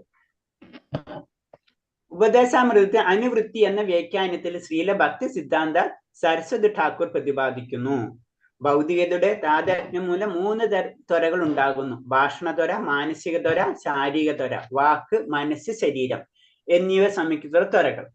നമുക്ക് 3 തരത്തിലാണ്. സംസാരിച്ചുകൊണ്ടിരിക്കും, മനസ്സിൽ ആഗ്രഹങ്ങൾ വന്നുകൊണ്ടിരിക്കും, ശരീര ഇന്ദ്രിയങ്ങൾ പലതിനായിട്ട് പോയിക്കൊണ്ടിരിക്കും. ഇതൊക്കെ ഈ ത്രിവിധ ത്വരകളും ഒരു മനുഷ്യൻ വംശവദനായി തീർന്ന അവന്റെ ജീവിതം പവിത്രമായി തീരുന്നു. ഈ 3ന്റെ പറയെ പോയി കഴിഞ്ഞാൽ വാക്കുകൊണ്ടോ മനസ്സുകൊണ്ടോ ശരീരം കൊണ്ടോ പല കാര്യങ്ങളും നമ്മൾ അത് നമ്മളെ സന്തോഷത്തിന് ഉപയോഗിച്ചു കഴിഞ്ഞാൽ ഈ 3 കാര്യങ്ങൾ വാക്കും മനസ്സും ശരീരവും നമ്മുടെ സന്തോഷത്തിന് ഭൗതികമായിട്ട് സന്തോഷത്തിന് ഉപയോഗിച്ചുകൊണ്ടിരുന്നു കഴിഞ്ഞാൽ നമ്മള് ആത്മീയതയിൽ നിന്ന് താന്ന് ഭൗതികതയിലേക്ക് വീണുകൊണ്ടിരിക്കും എന്നാണ്. അപ്പൊ പരിശുദ്ധീകരണത്തിന്റെ നേരെ ഓപ്പോസിറ്റ് ഇമ്പ്യൂരിറ്റീസ് നമ്മളുടെ ഉള്ളില് മാലിന്യങ്ങൾ കൂടിക്കൊണ്ടിരിക്കും. അപ്പൊ നമ്മൾ ശ്രദ്ധിക്കേണ്ടത് മാലിന്യം കൂട്ടാനല്ല, കുറയ്ക്കാൻ ശ്രമിക്കാം. ഒന്നില്ലെങ്കിലും നമ്മൾ കുറയ്ക്കാൻ പറ്റിയില്ലെങ്കിൽ എന്താണ്, കൂട്ടാൻ പറ്റിയില്ലെങ്കിലും എന്താ പറയില്ല, കുറയ്ക്കാൻ പറ്റിയില്ലെങ്കിൽ അവിടെ നിർത്താം. അത് നമ്മൾ 4 ജപമെങ്കിലും ചെയ്യാൻ പറഞ്ഞത്. അതവിടെ നിർത്തുന്നില്ലെങ്കിൽ താത്തൂല്ല ഒന്നില്ലെങ്കിൽ ഭഗവാനായിട്ട് ഒരു പിടുത്തുണ്ടാവും. അതിന് പറഞ്ഞത് ഈ 3 കാര്യങ്ങളും നമ്മൾ ശ്രദ്ധിക്കണം. വാക്ക്, മനസ്സ്, ശരീരം. ഇത് മുഴുവനും നമ്മൾ ഭഗവാന്റെ കാര്യത്തിന് വേണ്ടി പരിശ്രമിക്കുക. വാക്ക് വേഗം, ഭാഷണത്വര, നിഷ്പ്രയോജനങ്ങളായ സംസാരങ്ങളെ കൊണ്ടാണ് ഇത് ഉദ്ദേശിക്കുന്നത്. അതായത് ആവശ്യമില്ലാത്ത സംസാരങ്ങൾ നിയന്ത്രിക്കുക. എത്രയോ ജനങ്ങൾ അബദ്ധങ്ങൾ സംസാരിക്കുന്നവരായിട്ടും നിഷ്ഫലങ്ങളായ പുസ്തകങ്ങൾ എഴുതി കൂട്ടുന്നവരായിട്ടുമുണ്ട്. ഈ പ്രവണതയെ നേരിടുന്നതിന് വേണ്ടി നാം ഭാഷണത്തെ കൃഷ്ണന്റെ വിഷയത്തിലേക്ക് തിരിച്ചുവിടണം. നമ്മളെ സംസാരങ്ങൾ, നമ്മൾ കാലത്തോട്ട് വൈകുന്നേരം വരെ സംസാരം നമ്മളൊന്ന് റിവേഴ്സ് എടുത്ത് നോക്കിയാൽ മതി. 99.99% ആവശ്യമില്ലാത്തായിരിക്കും. അതേപോലെ തന്നെ ഇപ്പോഴുള്ള വരുന്ന നോവലുകള്, പല കാര്യങ്ങളുള്ള മാസികകള്, ഇപ്പൊ യൂട്യൂബിൽ വരുന്ന പല കാര്യങ്ങൾ എന്ത് തന്നെ എടുത്താലും 99.99% ആവശ്യമില്ലാത്തായിരിക്കും. അപ്പൊ അങ്ങനത്തെ കാര്യങ്ങൾ എന്ത് ചെയ്യണമെന്ന് പറഞ്ഞു വെച്ച് കഴിഞ്ഞാൽ ഈ സമയങ്ങള് ഈ നോവൽ വായിക്കുന്ന രീതി നമുക്കറിയാം, പല രീതിയിലുള്ള നോവലുകൾ കിട്ടും. അപ്പൊ അതൊക്കെ വെറും ടൈം കളയാണ്. ശരിക്കും നമുക്ക് ടൈം കളയാൻ പാടില്ല എന്ന് പറഞ്ഞു, വളരെ ലിമിറ്റഡ് ആയിട്ടുള്ള ആ ടൈം വേണ്ടിയാണ് ഭഗവാന്റെ കാര്യത്തിലേക്ക് വേണ്ടി നമ്മൾ തിരിച്ചുവിടാൻ ശ്രമിക്കുക. ഇതൊക്കെ കുറെ നമ്മളെ കൊണ്ട് ചെയ്യാൻ പറ്റുന്നതെങ്കിലും ചെയ്യാം. നമ്മൾ കുറച്ച് ഇന്റൻഷനിൽ നമ്മൾ ചെയ്യണം. കുറെയൊക്കെ നമ്മള് പെട്ടെന്ന് ഭൗതികതയിലുള്ളത് കാരണം നമ്മൾ അതിലേക്ക് വീഴാനുള്ള സാധ്യതയാണ് കൂടുതൽ. എന്നാലും നമ്മളെ പിടിച്ച് വലിച്ച് നമ്മൾ ഇങ്ങനത്തെ കാര്യങ്ങൾ ചെയ്ത് പരിശീലിച്ചു കഴിഞ്ഞാൽ നമുക്ക് ഉയർച്ച ഉണ്ടാവും. പരംപുരുഷോത്തമനായ കൃഷ്ണനെ സേവിക്കുന്ന കാര്യങ്ങൾ സംസാരിക്കുമ്പോൾ മാത്രമേ അബദ്ധ ജൽപ്പനങ്ങളിൽ നിന്ന് ഒഴിഞ്ഞു നിൽക്കാൻ കഴിയുള്ളൂ. അതാണ് ഭഗവാന്റെ കാര്യങ്ങളെ പറ്റി കൂടുതൽ സംസാരിക്കാൻ ശ്രമിക്കുക. ആണ് നമ്മൾ ക്ലാസ്സുകൾ കേൾക്കുമ്പോൾ ഈ 1 മണിക്കൂറെങ്കിലും നമ്മൾ അറ്റ്ലീസ്റ്റ് എന്നാൽ ഭഗവാന്റെ കാര്യങ്ങൾ കേൾക്കണം, ഭഗവാനെ സ്മരിക്കുന്നുണ്ട് ഇൻഡയറക്റ്റ് ആയിട്ട്. കൃഷ്ണ ഒഴിഞ്ഞു നിൽക്കാൻ കഴിയുള്ളൂ. കൃഷ്ണബോധ പ്രാപ്തി ലക്ഷ്യമാക്കിക്കൊണ്ട് മാത്രം നമ്മൾ വാക് ശക്തി ഉപയോഗിക്കാവൂ. നമ്മളെ വാക്കുകൾ അത്രയും പവർഫുൾ ആണ്. അപ്പൊ വാക്കുകള് നമ്മൾ ശബ്ദത്തിന് ഏറ്റവും കൂടുതൽ പവർഫുൾ ആയിട്ടുള്ളത് ശബ്ദം എന്നാ പറയുന്നത്. അപ്പൊ ശബ്ദം വളരെ ശ്രദ്ധിച്ചിട്ടാണ് നമ്മൾ ഉപയോഗിക്കേണ്ടത് എന്ന് പറഞ്ഞു. അപ്പൊ ശബ്ദം നമ്മൾ എന്തിനു ഉപയോഗിക്കണം? ഭഗവാന്റെ നാമത്തിന് വേണ്ടി, ഭഗവാൻ നാമത്തിന് വേണ്ടി. അതിന് അത്രയും പവർഫുൾ ആണ് ശബ്ദം, അല്ലേ? ഒരാൾ നമ്മളെ ആയുധം കൊണ്ട് മുറിച്ചാലും കുഴപ്പമില്ല, പക്ഷെ വാക്കുകൊണ്ടുള്ള മുറിവ് എന്ന് പറഞ്ഞാൽ നമ്മൾ പറയൂലേ, കേട്ടിട്ടില്ലേ? അത് കേട്ടിട്ടില്ലേ? അപ്പൊ അതിന്റെ അർത്ഥം തന്നെ നമുക്ക് ഇൻഡയറക്റ്റ് ആയിട്ടൊക്കെ മനസ്സിലായത്, അല്ലെ? വാക്കിന്റെ പവർ അത്രയുണ്ട്. അപ്പൊ ആ വാക്കിന്, അത്രയും പവറുള്ള വാക്കിന് നമ്മൾ ഉപയോഗിക്കുന്നത് എന്തിനു വേണ്ടി? ഭഗവാന്റെ നാമത്തിന് വേണ്ടി, അല്ലേ? അപ്പൊ അതിന്റെ ബെനിഫിറ്റ് അത്രയും നമുക്ക് കിട്ടില്ലേ? നമ്മൾ സിമ്പിൾ ലോജിക്കുകൾ പോയാൽ മതി ഇതൊക്കെ മനസ്സിലാവണമെന്ന് വെച്ച് കഴിഞ്ഞാൽ. വേറെ ഒന്നും വേണ്ട. നമ്മൾ ഒരാളെ ആ വ്യക്തി പറഞ്ഞത് എന്റെ മനസ്സിൽ കൊണ്ട് അങ്ങനെ സംഭവിച്ചു, അല്ലെങ്കിൽ നമ്മൾ തിരിച്ചു പറഞ്ഞ് അവൻ പറഞ്ഞത് അങ്ങനെ ചെയ്ത് ഇങ്ങനെ ചെയ്ത് നമുക്ക് കേൾക്കും. അപ്പൊ വാക്കിന് അത്രയും പവറാണ്. മന്ത്രം അതാണ്. മന്ത്രത്തിന് അത്രയും പവർഫുൾ ആണ് മന്ത്രങ്ങൾ. നമ്മൾ സാധാരണ ശബ്ദമല്ല. കൃഷ്ണ എന്ന് പറയുന്നത് നമ്മൾ പറയില്ലേ, വേറെ എന്തിനു ജോൺ എന്നോ അങ്ങനത്തെ ഒരു ശബ്ദമല്ല അത്. ജോൺ ജനാർദ്ദനൊന്നും അങ്ങനത്തെ അല്ല, അല്ലേ? അപ്പൊ കറക്റ്റ് ആ ഓരോ വേർഡിനും പവർ ഉണ്ട്. നമ്മളെ ശരിക്കും സംസ്കൃതത്തിലെ ഓരോ വേർഡിനും അതിന്റെ അർത്ഥമുണ്ട്. അതെവിടെ എങ്ങനെ ഏത് ഉച്ചാരണ ശൈലിയൊക്കെ ഉണ്ട്. അപ്പൊ പറഞ്ഞു വരുന്നത് അതിന് ആ വാക്ക് വളരെ ശ്രദ്ധിച്ച് ഉപയോഗിക്കണം എന്ന് പറയുന്നതാണ്. അപ്പൊ വാക്ക് തന്നെ നമ്മളെ പല കർമ്മങ്ങളിലേക്ക് നമ്മൾ കൊണ്ടുപോകും. അത് അതിന്റെ ഡബിളാണ് എഫക്റ്റ്. അത് വാക്കുകൾ വളരെ ശ്രദ്ധിച്ച് ഉപയോഗിക്കണം. അതാണ് നമ്മൾ വാക്കിനെ നിയന്ത്രിക്കണം. അതിലൊരു ഉദാഹരണം പറയുന്നുണ്ട്. അതായത് തവള ഇങ്ങനെ ഒച്ചെടുക്കുമ്പോഴാണ് പാമ്പ് വരാം, അല്ലേ എന്ന് പറഞ്ഞ പോലെയാണ്. തവള മഴക്കാലത്ത് ഇങ്ങനെ കിടന്ന് ഒച്ചെടുക്കും. അപ്പൊ എന്താണ്, പാമ്പിനറിയാം തവള അവിടെ ഉണ്ട്. ഇതേപോലെയാണ് വാക്കിന്റെ പ്രശ്നം എന്ന് പറയുന്നത്. അനാവശ്യമായിട്ട് വാക്ക് ഉപയോഗിച്ചു കഴിഞ്ഞാൽ നമുക്ക് നേരെ ഓപ്പോസിറ്റ് ആണ് വരാം. അത് കാരണം അതിന് ഉദാഹരണം പറഞ്ഞിട്ടുള്ളൂ. ഒരിക്കലും നമ്മൾ വാക്കുകൾ വെറുതെ ഉപയോഗിക്കരുതെന്ന് പറയേണ്ട കാര്യം അതാണ്. ദുർലഭങ്ങളായ മനസ്സിന്റെ ശോഭങ്ങളെ പറ്റി പ്രസ്താവിക്കുന്നതിൽ അവ രണ്ടു തരത്തിലാണ്. അവരോധപ്രതിയും വിരോധ യുക്ത ക്രോധവും. ഒരിക്കലും നിരോധമില്ലാത്ത തടസ്സമില്ലാത്ത രാഗമാണ് ഒന്നാമത്തത്. നൈരാശ്യം നിമിത്തമുള്ള ക്രോധമാണ് രണ്ടാമത്തത്. ഒരിക്കലും നിരോധമില്ലാത്ത തടസ്സമില്ലാത്ത രാഗം ഒന്നാമത്തത്. പിന്നെന്താണ്, ക്രോധം രണ്ടാമത്തെ. അപ്പൊ രണ്ടിന്റെ കാര്യങ്ങൾ പറയുന്നതാണ്. ഒന്ന് ഇങ്ങനെ എന്താണ്, യുക്തക്രോധവും അവരോധ പ്രീതിയും വിരോധ യുക്തക്രോധവും. ഒരിക്കലും നിരോധനമില്ലാത്ത തടസ്സമില്ലാത്ത രാഗം. പിന്നെ നൈരാശ്യം നിമിത്തമുള്ള, നമുക്ക് കിട്ടാണ്ട് വരുമ്പോഴൊക്കെ ഉള്ള പ്രശ്നങ്ങൾ വരുമല്ലേ. അപ്പൊ അതൊന്നും കൂടെ തിരിച്ചു പറഞ്ഞിരിക്കുന്നു മാത്രമേ ഉള്ളൂ അതൊക്കെ. അപ്പൊ മായാവാദിയുടെ തത്വചിന്തയിൽ ഒട്ടിപ്പിടിച്ച് നിൽക്കൽ, കർമ്മവാദിയുടെ മതം അനുസരിച്ച് കർമ്മഫല വിശ്വാസം, ഭൗതികാഭിലാഷം പൂർത്തീകരിക്കാനായി നിർവഹിക്കുന്ന പരിപാടികൾ വിശ്വസം, ഇവയെല്ലാം അവരോധ പ്രീതിയിൽ പെടുന്നു. അതായത് മായാവാദി തത്വചിന്തയിൽ ഒട്ടിപ്പിടിച്ച് നിൽക്കൽ, അപ്പൊ എന്താണ്, എല്ലാതും മായയാണ്, ഒന്നുമില്ല എന്നൊക്കെ പറയുന്ന മായാവാദ സിദ്ധാന്തം. അതിന്റെ പിറകിൽ നമ്മൾ നടന്നു കഴിഞ്ഞാൽ സംഭവിക്കാന്ന് പറഞ്ഞു കഴിഞ്ഞാൽ ഒന്നും കിട്ടൂല നമുക്ക്. അപ്പൊ ലാസ്റ്റ് നമുക്ക് എന്തായിരിക്കും, ആ ദേഷ്യം വരും. രണ്ടാമത്തത് കർമ്മഫല വിശ്വാസം. നല്ലത് കഴിഞ്ഞാൽ നല്ലത് കിട്ടും, പൊട്ട ചെയ്തെന്നുള്ള നല്ല കിട്ടും. അത് ലാസ്റ്റ് ഇതിൽ കിടന്ന് ഇങ്ങനെ കറങ്ങിക്കൊണ്ടിരിക്കും നമ്മൾ. അപ്പോഴും അവിടെ റിസൾട്ട് ഇല്ല. ഭൗതിക അഭിലാഷങ്ങൾ പൂർത്തീകരിക്കാനായി നിർവഹിക്കുന്ന പരിപാടികളിൽ വിശ്വാസം, ഇവയെല്ലാം. അപ്പൊ ഇതൊക്കെ എന്താണ്, ഇതൊക്കെ ഭൗതികതയായിട്ട് ബന്ധപ്പെട്ടാണ്. അപ്പൊ ഭൗതികതയിലായിട്ട് ബന്ധപ്പെട്ട് കഴിഞ്ഞാൽ അതിന് റിസൾട്ട് നമ്മൾ ഉദ്ദേശിച്ച റിസൾട്ട് ആയിരിക്കില്ല. നമ്മൾ ഉദ്ദേശിക്കുന്ന പരമാനന്ദമാണ്, സച്ചിദാനന്ദമാണ്. അത് കിട്ടാത്തോടത്തോളം കാലം നമുക്ക് ക്രോധം വന്നുകൊണ്ടേയിരിക്കും. അതാണ് ഭൗതിക ലോകത്തില് ആരും സന്തോഷവാനല്ല എന്ന് പറഞ്ഞ കാര്യം. കാരണം നമുക്ക് 1 കിട്ടിയാൽ 10 മതിയെന്നും 10 കിട്ടിയാൽ 100 മതിയെന്നും ഇതാണ് ചിന്താഗതി. അപ്പൊ നമ്മളെ സന്തോഷത്തിന് അതിരുകളില്ല. അല്ല, അതിരുകളില്ലാത്ത എന്താണ്, നമ്മ ഉദ്ദേശിച്ച സന്തോഷം കിട്ടണില്ല. നമ്മുടെ ആത്മാവിനൊരു ചിന്താഗതി ഉണ്ട്, ഇതാണ് സന്തോഷം. ഒരു പ്രാവശ്യം പാൽപ്പായസം കുടിച്ച വ്യക്തി വെള്ള കളറുകളെല്ലാതും കുടിച്ചു നോക്കാണ്. അപ്പൊ കുടിച്ചു നോക്കുമ്പോഴും പായസത്തിന്റെ രസം ഇല്ലാത്താരുണ്ട് അടുത്ത വെള്ള കളറിൽ നിന്ന് അടുത്ത വെള്ള കളർ കുടിച്ചുകൊണ്ടിരിക്കുകയാണ്. ഇതിങ്ങനെ നടന്നുകൊണ്ടിരിക്കും. അതൊരിക്കലും സ്റ്റോപ്പ് ആവില്ല. എപ്പോ വരെ പാൽപ്പായസം കിട്ടാത്തിടത്തോളം കാലം. അപ്പൊ ഒരു തരത്തില് സർക്കാർ ഇട്ടിട്ട് വെള്ളം കലക്കി തരും, ഓരോരുത്തർ പഞ്ചസാര ഇട്ട് വെള്ളം കലക്കി, ഓരോരുത്തർ പാലും വെള്ളം കൊണ്ട് തരും. ഇതൊക്കെ ഇങ്ങനെ നടന്ന് ഇങ്ങനെ കുടിച്ചുകൊണ്ടിരിക്കണം നമ്മള്. അപ്പൊ ഓരോരുത്തർ പാലും വെള്ളം കുടിച്ചു നോക്കുമ്പോഴും പഞ്ചസാര, അപ്പൊ അതിൽ പാൽപ്പായസം അല്ല, അപ്പൊ അത് മനസ്സിലായി, അപ്പൊ മാറ്റി വയ്ക്കും. അടുത്തൊരു ഗ്ലാസ് എടുത്ത് നോക്കുമ്പോൾ അതിൽ ശർക്കര മാത്രമേ ഉള്ളൂ, അപ്പൊ അത് മനസ്സിലായി ഇതല്ല. അങ്ങനെ അന്വേഷിച്ചു കൊണ്ടിരിക്കണം. ആ പാൽപ്പായസം എന്ന് പറഞ്ഞത് അത് ആത്മാവ് രുചിച്ചിട്ടുള്ളതാണ്, ഭഗവാന്റെ ആനന്ദം രുചിച്ചിട്ടുള്ള. ആനന്ദം കിട്ടാത്തിടത്തോളം കാലം പല രീതിയിൽ നിന്നും മായാവാദിയാവാം, അല്ലെങ്കിൽ കർമ്മവാദിയാവാം, അല്ലെങ്കിൽ ഭൗതികാഭിലാഷങ്ങളാവാം. പല ചെറിയ വ്യത്യാസങ്ങൾ മാത്രമുള്ളതിന്. ഒരെണ്ണത്തില് വേറെ എന്തെങ്കിലും കളർ ഉണ്ടാവും, ഒരെണ്ണത്തിന് നീലായിരിക്കും, ഒരെണ്ണത്തിന് പച്ചയായിരിക്കും, എന്തെങ്കിലും പല രീതിയിൽ ഉണ്ടാക്കി വെച്ചിരിക്കുകയാണ്. പക്ഷെ ഒറിജിനൽ പാൽപ്പായസം ആയിരിക്കില്ല അതൊന്നും. അതേവരെ ഇതിങ്ങനെ പോയിക്കൊണ്ടിരിക്കും. അപ്പൊ വിരോധയുക്ത ക്രോധം, നൈരാശ്യ നിമിത്തമുള്ള ക്രോധം ഭൗതികത ജീവിക്കുന്നവർക്ക് ഉണ്ടാകുന്നു. അവരുടെ ലക്ഷ്യങ്ങൾ പൂർത്തിയാകാതെ വരുമ്പോൾ ഉപായങ്ങൾ നിഷ്ഫലമാണെന്ന് കാണുമ്പോൾ അവർക്ക് ക്രോധം ജപിക്കുന്നു. അപ്പൊ ക്രോധത്തിന്റെ വേറെ രീതി, ഇത് ആത്മീയമായിട്ട് ചിന്തിച്ച് പിറകെ നടക്കുന്നവർക്കുള്ള കാര്യം. രണ്ടാമത്തെ എന്ന് പറഞ്ഞു കഴിഞ്ഞാൽ ഭൗതികതയിൽ തന്നെ ചിന്തിച്ച് നടക്കുന്നവർക്കും കിട്ടൂല. കാരണം നമ്മൾ എന്തൊരു കാര്യം, ഇപ്പൊ നമ്മൾ ഫോൺ വാങ്ങിക്കാന്ന് വിചാരിച്ച് കടയിൽ ചെന്ന് നമ്മളെല്ലാം പൈസ ശരിയാക്കി റെഡിയാക്കി ചെന്ന് കഴിഞ്ഞാൽ ചിലപ്പോൾ ആ ഫോൺ ഉണ്ടാവില്ല. അപ്പൊ പിന്നെ നമുക്ക് ദേഷ്യം വരും. എല്ലാം റെഡിയാക്കി ചെന്ന് കഴിഞ്ഞാൽ ഫോൺ കിട്ടും. അങ്ങനെ എന്ത് കാര്യമാണെങ്കിലും അപ്പൊ നമുക്കൊരു കോപം വരും. അപ്പൊ അങ്ങനെ ക്രോധത്തെ 2 തരത്തിലും, ഒന്നെന്ന് പറഞ്ഞാൽ ആത്മീയതയിലും കിട്ടൂല, ഭൗതികതയിലും കിട്ടൂല.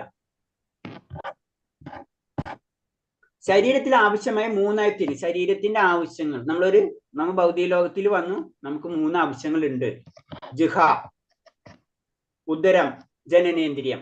ഇങ്ങനെ 3 ആവശ്യങ്ങൾ നമുക്കുള്ളതാണ്. ജിഹ നാവിന്റെ ആവശ്യങ്ങൾ, ഉദരത്തിന്റെ ആവശ്യങ്ങൾ, പിന്നെ ജനനേന്ദ്രിയത്തിന്റെ ആവശ്യങ്ങൾ. പ്രസാദം, ഭക്ഷണം എന്ന പ്രക്രിയയിൽ മാത്രം ജിഹ ആവശ്യങ്ങൾ നിയന്ത്രിച്ച് നിർത്താമെങ്കിൽ, പ്രസാദം ഭക്ഷിക്കുക എന്നുള്ള ജിഹയ്ക്ക് ഒരു ആഗ്രഹമുണ്ട്, നാവിനൊരു ആഗ്രഹമുണ്ട്, അത് തീർത്തേ പറ്റും. നമുക്ക് അത് തീർത്താണ്ടിരിക്കാൻ പറ്റില്ല. അപ്പൊ അതിനെന്ത് ചെയ്യാ? അതിന് പ്രസാദം കൊടുക്കാം. ഫിനിഷ്. ജനനേന്ദ്രിയ അഭിലാഷങ്ങൾ. അപ്പൊ അങ്ങനെ ചെയ്യുമ്പോൾ ഓട്ടോമാറ്റിക് ആയിട്ട് ജനനേന്ദ്രിയത്തിന്റെ അഭിലാഷങ്ങൾ താനെ നിയന്ത്രിക്കും. കാരണം എന്ന് വെച്ച് കഴിഞ്ഞാല് നമ്മൾ അതിനനുസരിച്ചുള്ള ഭക്ഷണങ്ങൾ, അതിനനുസരിച്ച് ചിന്താഗതികൾ വരുമ്പോ ഇതും തന്നെത്താനായിട്ട് മാറിക്കൊള്ളും. അതാണ് ഭഗവാന്റെ നാമത്തിനും ഭഗവാൻ കഴിക്കുന്ന പ്രസാദത്തിന് വാല്യൂ എന്ന് പറയുന്നത്. ഈ 6 രസങ്ങൾ ഉണ്ട്, 6 രസരുചികൾ ഉണ്ട്. അവയിൽ ഒന്നിൽ പ്രക്ഷുബ്ധനായ ജിഹ വേഗത്തിൽ അധീനായി എന്ന് അർത്ഥം. 6 തരം രസരുചികളുണ്ട്, അവയിൽ ഒന്നിനാൽ പ്രക്ഷുബ്ധ. അപ്പൊ രസം, പല തരത്തിലുള്ള രസം ഉണ്ടെങ്കിലും ഏതെങ്കിലും ഒന്നില് പെട്ടുകഴിഞ്ഞാൽ, രസം എന്നുള്ള കാര്യത്തിൽ നമ്മൾ പോയി കഴിഞ്ഞാൽ നമ്മൾ എന്താണ്? ആ ജിഹയുടെ പിറകിൽ നമ്മൾ പോയി കഴിഞ്ഞു. അപ്പൊ നമ്മളെ ചിലർക്ക് മധുരമായിരിക്കും ഇഷ്ടം, ചിലർക്ക് കയ്പായിരിക്കും ഇഷ്ടം. ഏത് തന്നെയായാലും അത് ഇഷ്ടമാണെന്നുള്ള ചിന്താഗതി വന്നു കഴിഞ്ഞാൽ നമ്മൾ പോയി. അത് ശ്രദ്ധിക്കണം എന്നാ പറയുന്നത്. ചിലർ ഇറച്ചി, മത്സ്യം, മാംസം, ഞണ്ട്, മുട്ട, ശുക്ലസോണി ഉൽപ്പന്നങ്ങൾ, മറ്റു വസ്തുക്കൾ നിർജീവമായി ശരീര രൂപത്തിൽ ഭക്ഷിക്കാൻ താല്പര്യമുള്ളവരായിരിക്കും. പല രീതിയിൽ പലതരം ടേസ്റ്റാ പലർക്ക്. ചിലർക്ക് ഞണ്ട് പിടിക്കില്ല, ചിലർക്ക് മത്സ്യം പിടിക്കും, ചിലപ്പോൾ എല്ലാതും പിടിക്കും. ചിലർക്ക് വള്ളികൾ, ഗോരസങ്ങൾ മുതലായ, ചിലർക്ക് പച്ചക്കറി ആയിരിക്കും ഇഷ്ടം. ഈ 2 കൂട്ടരും അതിന് പറഞ്ഞത് ഈ വെജിറ്റേറിയൻസ് ഭക്തരാവണമെന്നില്ല. അതൊന്നും ഇതിനായിട്ട് വരും. ഈ 2 കൂട്ടരും ചെയ്യണത്, എനിക്ക് പച്ചക്കറിയാണ് ഇഷ്ടം, ഞാനത് ഉപയോഗിക്കുന്നു. അതേപോലെ തന്നെ ചിലർക്ക് മത്സ്യമാണ് ഇഷ്ടം, അത് ഞാൻ ഉപയോഗിക്കുന്നു. മത്സ്യം കഴിക്കാത്തവർ ചിലപ്പോൾ ഇറച്ചി കഴിക്കാത്തവരുണ്ടാവും, ഇറച്ചി കഴിക്കുന്നവർ ചില മത്സ്യം കഴിക്കാത്തവരുണ്ടാവും. അത് അവന്റെ ടേസ്റ്റ് ആണ്. അവന് ഇതിനായിട്ടൊരു ബന്ധമില്ല, ഭക്തിപരമായിട്ടുള്ള ഒരു ബന്ധമില്ല അതിന്, വെജിറ്റേറിയൻ ആയാലും. അപ്പൊ എന്താ സംഭവിക്കുന്നത്? ഭക്തിക്ക് വേണ്ടിയാണ് നമ്മൾ ഇതൊക്കെ ഉപയോഗിക്കേണ്ടത്. ഭക്തിക്ക്, അത് നമ്മൾ ഇന്ദ്രിയങ്ങളെ നിയന്ത്രിക്കുന്ന എന്തിനു വേണ്ടിയാണ്? നമ്മൾ ഇന്ദ്രിയങ്ങളെ നിയന്ത്രണം ഭക്തി ലഭിക്കാൻ വേണ്ടിയിട്ടുള്ളതാണ്. അതാണ്. അല്ലെങ്കിൽ നമ്മളെ നാവിനെ നിയന്ത്രിക്കുന്നത് നമ്മൾ അൾട്ടിമേറ്റ് ആയിട്ട് നമുക്കൊരു ലക്ഷ്യമുണ്ട്. ആ ലക്ഷ്യത്തിലാണ്ട് ഞാൻ വെജിറ്റേറിയൻ ആയിട്ട് എനിക്ക് കുറെ കാലം ഇങ്ങനെ ജീവിക്കണം എന്നുള്ള ചിന്തയിൽ, ഇത്ര കാലം ജീവിച്ചിട്ട് എന്ത് ചെയ്യണം? അപ്പൊ അത് പറഞ്ഞു. അപ്പൊ അതിന്റെ അപ്പുറത്തുള്ള ചിന്താഗതി വരുമ്പോഴാണ് നമ്മൾ ഇതൊക്കെ നമ്മളെ പ്രശ്നക്കാരെന്ന് വെച്ചിട്ട് നമ്മൾ ഓരോന്നിനും മാറ്റി വെക്കുകയാണ് ചെയ്യുന്നത്. ഞാൻ വെജിറ്റേറിയൻ ആണ് എന്ന് പറഞ്ഞിട്ട് കാര്യമില്ല. വെജിറ്റേറിയൻ ആവും ഓട്ടോമാറ്റിക്. അത് അടുത്ത സെക്ഷൻ. പച്ചക്കറി, ധാന്യം, ഗോരസം, ജലം ഇവ ഭഗവാനെ നിവേദിച്ച് പ്രസാദമായി കഴിക്കാവുന്നതാണ്. സാധാരണ ഇത് ഭഗവാൻ പറഞ്ഞിട്ടുണ്ട്. ഭഗവാൻ പത്രം പുഷ്പം ഫലം തോയം യോമി ഭക്തി പ്രയസ്ഥിതി എന്ന് പറഞ്ഞിട്ടുള്ളത്. അപ്പൊ അതാണ് നമ്മൾ കഴിക്കേണ്ടത്. ഭഗവാൻ കഴിക്കുന്നതാ ഭഗവാൻ രുചിച്ചതാ നമ്മൾ രുചിക്കുന്നുള്ളൂ. അപ്പൊ ഭഗവാൻ കഴിക്കുന്നത് നമുക്ക് കഴിക്കാം. അങ്ങനെയാണ് അതിന്റെ ഒരു ജനറൽ ആയിട്ടുള്ള റൂള്. നല്ല രുചിയാണെന്ന് വിചാരിച്ച് പ്രസാദം അധികം കഴിച്ചാൽ ജിഹയ്ക്ക് പ്രതീകമായി അടിമയായിട്ട്. അപ്പൊ ശരി, എനിക്ക് ഭഗവാന്റെ പ്രസാദമല്ല, അന്ന് ഞാൻ കുറെ കഴിക്കാം, അതും പാടില്ല. അപ്പോഴും നമ്മൾ എന്താണ്? നമ്മളെ നാവിന്റെ പറയാണ് നമ്മൾ പോണത്. നമ്മളെ നാവിന്റെ പ്രസാദമാണല്ലോ, ഭഗവാന്റെ പ്രസാദമല്ലേ, അപ്പൊ അത് മുഴുവൻ എനിക്ക് കഴിച്ചുകൂടെ? അതും തെറ്റാ. അത് വീണ്ടും നമ്മളെ നാവിന്റെ പറയാണ് നമ്മളെ കൊണ്ടുപോണത് എന്ന് പറയാണ്. അതായത് ഏത് സമയത്തും നമ്മളെ ഇന്ദ്രിയങ്ങളെ നമ്മൾ നിയന്ത്രിച്ചിരിക്കണം. രസനാപ്രീതിക്ക് വേണ്ടി അങ്ങും ഇങ്ങും അന്വേഷിച്ച് നടക്കുന്നവർ, ഉദരത്തിന്റെയും ജനനേന്ദ്രിയത്തിന്റെ അഭിലാഷങ്ങൾ ആസക്തിയുള്ളവർക്ക് കൃഷ്ണനെ ലഭിക്കാൻ പ്രയാസമാണ്. ഈ 6 കാര്യങ്ങളും കൊണ്ട് നടന്നു കഴിഞ്ഞാൽ നമുക്ക് കൃഷ്ണനെ ലഭിക്കാൻ പ്രയാസമാണ്. ഇതൊക്കെ കേൾക്കുമ്പോഴാണ് നമുക്ക് ഇത്തിരി വിഷമം വരുന്നത്, അല്ലേ? ഇത് ഒറ്റയടിക്കൊന്നും, ഇതൊക്കെ നമ്മൾ ചെയ്യുന്ന കാര്യങ്ങളാണ്. ജനറൽ ആയിട്ട് ഇതൊക്കെ വരും നമ്മളിൽ, അല്ലേ? അതാണ് പറഞ്ഞത്, ഇതാണ് ഉപദേശം. ഇതാണ് ഒരു പരിശുദ്ധ ഭക്തൻ എന്ന് പറയാണ്. അപ്പൊ നമുക്ക് മനസ്സിലായി നമ്മൾ പരിശുദ്ധ ഭക്തരിലേക്ക് എത്തിയിട്ടില്ല എന്ന് നമ്മൾ എല്ലാവരും പറയാം. നമ്മൾ എന്താ ചെയ്യണത്? ഭക്തി എന്താ ചെയ്യണത്? ഭക്തി പ്രാക്ടീസ് ചെയ്യണം, അല്ലേ? നമ്മൾ ആദ്യപ്പോ തന്നെ സ്റ്റാർട്ട് ചെയ്തില്ലേ? സാധന ചെയ്യണം. സാധന ചെയ്തേ പറ്റൂ. സാധന ചെയ്യുന്നതിലൂടെ മാത്രമേ വാസന, അല്ലെ, നമ്മൾ ചില കാര്യങ്ങള് തപസ്, നിഷ്ഠ ഇതൊക്കെ വരുന്നതാണ്.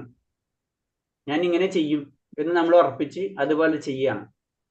നമ്മൾ ഇന്ദ്രിയങ്ങൾക്ക് വിട്ടുകൊടുക്കല്ല, നമ്മളെ ഇന്ദ്രിയങ്ങളെ കൺട്രോൾ ചെയ്യണം. എന്നാലേ ഭഗവാനെ ലഭിക്കുള്ളൂ. അതാണ് പറഞ്ഞ രസനപ്രീതിക്ക് വേണ്ടി അങ്ങും ഇങ്ങും അന്വേഷിച്ച് നടക്കുന്നവർക്കും ഉദരത്തിന്റെയും ജനനേന്ദ്രിയത്തിന്റെ അഭിലാഷങ്ങൾ ആസക്തി ഉള്ളവർക്കും കൃഷ്ണനെ ലഭിക്കാൻ പ്രയാസമാണ് എന്ന് പറയാണ്. ഇതാണ് ഫസ്റ്റ് ഉപദേശം. ഇതുപോലെ തന്നെ 11 ഉപദേശങ്ങളുണ്ട്. അപ്പൊ 11ാം ഉപദേശത്തിലാണ് ആ പ്രേമഭക്തി എന്താണെന്ന് മനസ്സിലാക്കി ഇക്കാര്യമൊക്കെ ചെയ്ത് ചെയ്ത് ചെയ്ത് പോയി ആ പരിപൂർണമായിട്ടുള്ള ഭക്തിയിലേക്ക് എത്തണം. അതായത് എന്താ മാതാജി? ഒന്നാമത്തെ ഉപദേശം ഇതാണ് ഇപ്പൊ പറഞ്ഞാണ്. ഒന്നാമത്തെ ഉപദേശമാണല്ലോ നമ്മൾ പറഞ്ഞത്. ഇതെല്ലാം ഇപ്പൊ പഠിക്കണം നമ്മള്. ശ്ലോകം 1, 11 ഉപദേശങ്ങളുണ്ട്. 11 ഉപദേശങ്ങളാണ് 11 ശ്ലോകങ്ങള്. അതിൽ ഒന്നാമത്തെ ശ്ലോകമാണ്. അതിൽ ഒന്നാമത്തെ ശ്ലോകത്തിൽ ഒന്നാമത്തെ ഉപദേശത്തിൽ തന്നെ 6 കാര്യങ്ങൾ പറയുന്നുണ്ട്. ആ 6 കാര്യങ്ങളാണ് നമ്മ ഇപ്പൊ പറഞ്ഞത്. സംസാരിക്കാനുള്ള വാസന, മനസ്സിന്റെ ത്വര, കോപത്തിന്റെ ത്വര, നാവിന്റെ ത്വര, വയറിന്റെ ത്വര, ജനനേന്ദ്രിയത്തിന്റെ ത്വര. ഈ 6 കാര്യങ്ങൾ നമ്മൾ നിയന്ത്രിച്ചേ മതിയാവൂ എന്ന് പറയാം. അതായത് ഒന്നാമത്തെ ശ്ലോകത്തിൽ തന്നെ 6 കാര്യങ്ങൾ പറയുന്നുണ്ട്. അങ്ങനത്തെ 11 ഉപദേശം 11 ശ്ലോകങ്ങളുണ്ട്. ഹരേ കൃഷ്ണ.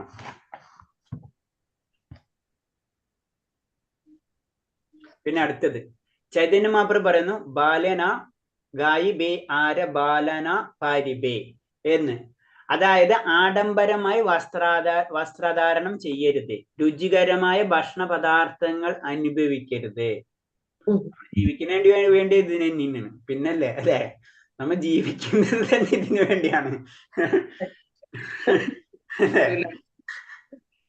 അല്ലേ?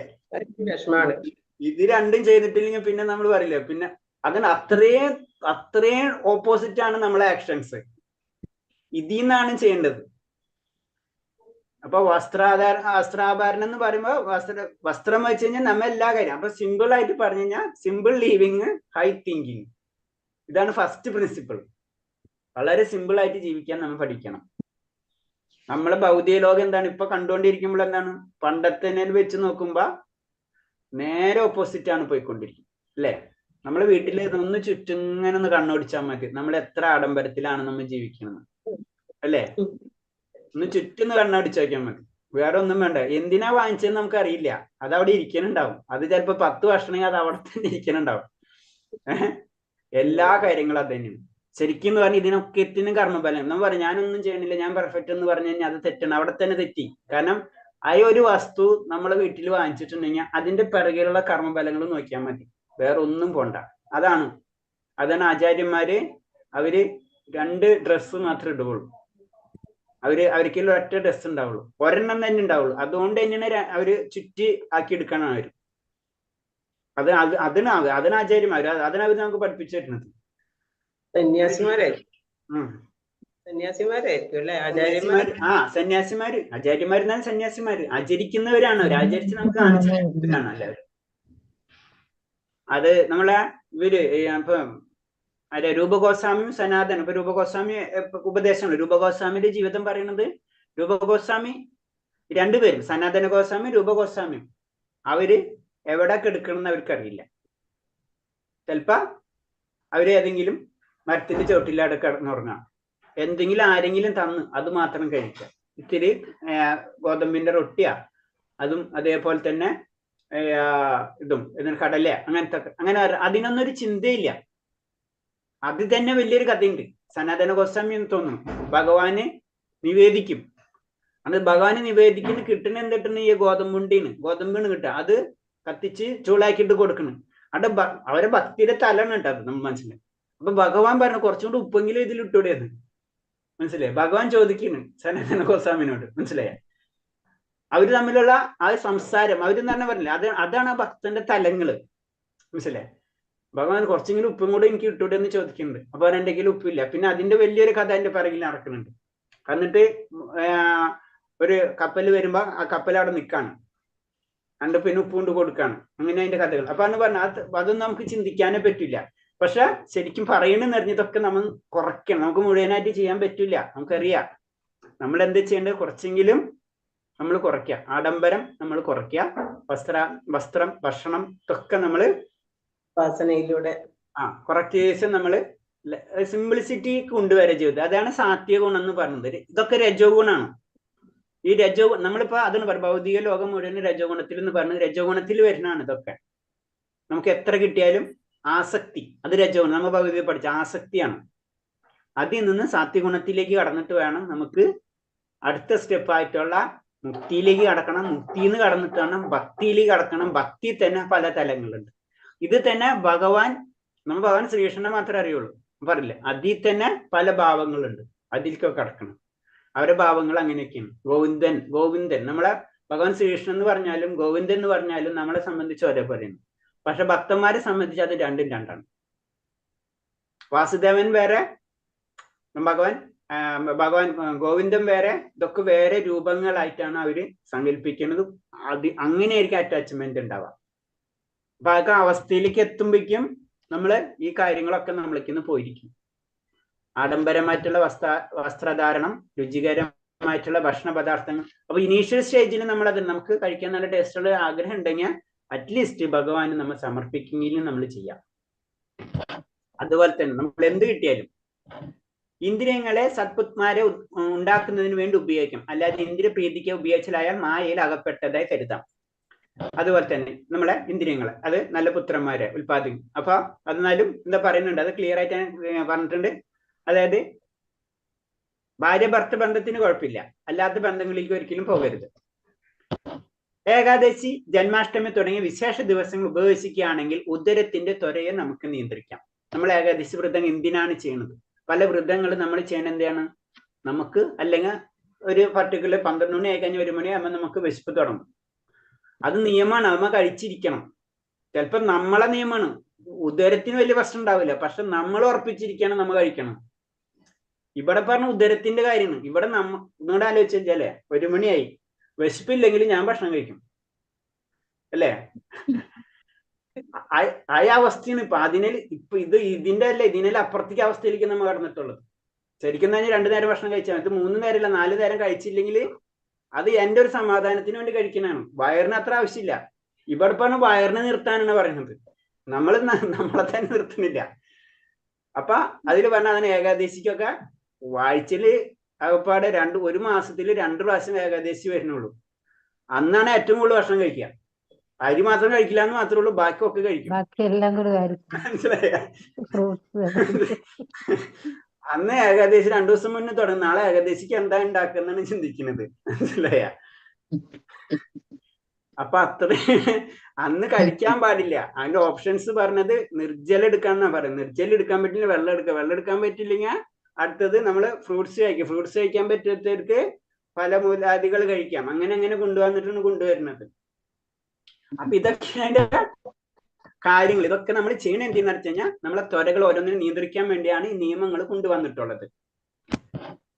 വാക്ക്, മനസ്സ്, ക്രോധം, ജിഹ, ഉദരം, ഉൽപാദനേന്ദ്രിയം എന്നീ 6 കാര്യങ്ങൾ നിയന്ത്രണം സാധിച്ചിട്ടുള്ളവനെ ഗോസ്വാമി എന്നും ഇന്ദ്രിയങ്ങൾ ആധിപത്യം ഇല്ലാത്തവൻ എന്ന ഗോദാസൻ. ഇന്ദ്രിയങ്ങളെ, അതായത് ഗോസ്വാമി എന്ന് പറഞ്ഞു കഴിഞ്ഞാൽ ഇന്ദ്രിയങ്ങളെ നിയന്ത്രിക്കുന്നവൻ. ഈ 6 കാര്യങ്ങളെ നിയന്ത്രിക്കുന്ന വ്യക്തി, എല്ലാ ഇന്ദ്രിയങ്ങളെ നിയന്ത്രിക്കുന്ന വ്യക്തിയാണ് ഗോസ്വാമി. അപ്പൊ നമ്മൾ രൂപ ഗോസ്വാമി, സനാതന ഗോസ്വാമി എന്നൊക്കെ പറഞ്ഞ പോലെ.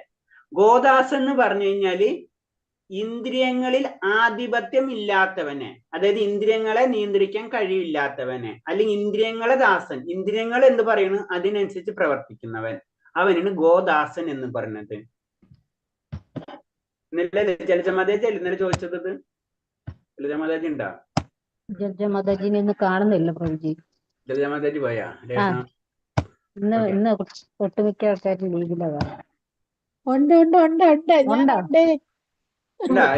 കണ്ടില്ല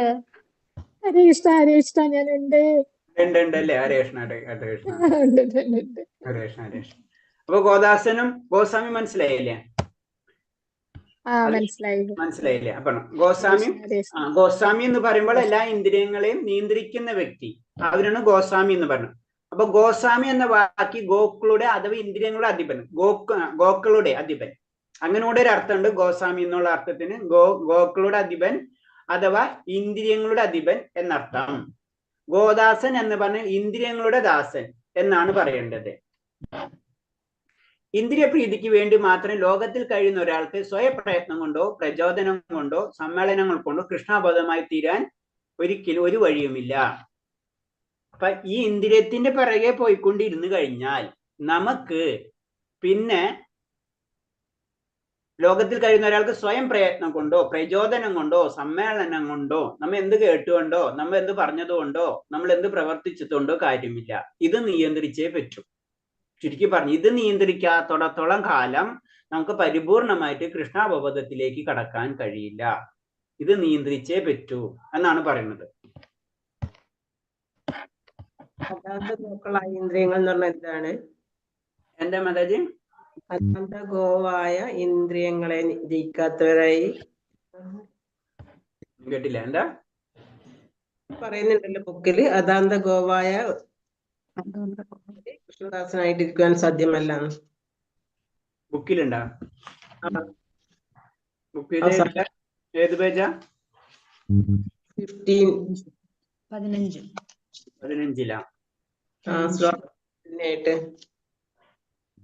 ശ്ലോകത്തില് ഏത് 5ാമത്തെ പേജില് എന്താണ്? മകന്മേന കൃഷ്ണ പരതേ, അതാ അതാണ് ഗോവായ അല്ലേ? ആ, പ്രഹ്ലാദ് മഹാരാജാവിന് ഈ ഗോദാസന്മാരെ അതാന്ത ഗോക്കളായി ഇന്ദ്രിയങ്ങളെ ജയിക്കാത്തവനായി വർണ്ണിച്ചിട്ടുണ്ട്. അതാന്ത ഗോവായ ഒരുവിനെ കൃഷ്ണദാസനായിരിക്കാൻ അതാന്ത ഗോവായ, അതായത് ഒരുവന് കൃഷ്ണദാസനായിരിക്കാൻ സാധ്യമല്ല. കൃഷ്ണന്റെ ദാസനായിട്ട് ഇരിക്കാൻ സാധ്യമല്ലാത്തവരാരാണ്? ഗോദാസന്മാര്. അതായത് ഇന്ദ്രിയങ്ങളെ പിറകെ പോകുന്നവർക്ക് ഒരിക്കലും കൃഷ്ണന്റെ ദാസനായിരിക്കാൻ സാധ്യമല്ല. കൃഷ്ണന്റെ ദാസനായിട്ട് ഇരിക്കണമെങ്കിൽ നമ്മൾ എന്താണ്? ഗോസ്വാമി ആയിട്ട് മാറണം. ഗോസ്വാമിക്ക് മാത്രമേ കൃഷ്ണന്റെ ദാസനാവാൻ പറ്റുള്ളൂ. ഗോദാസനല്ല, ഗോദാസൻ തന്നെ അതിന്റെ അർത്ഥം.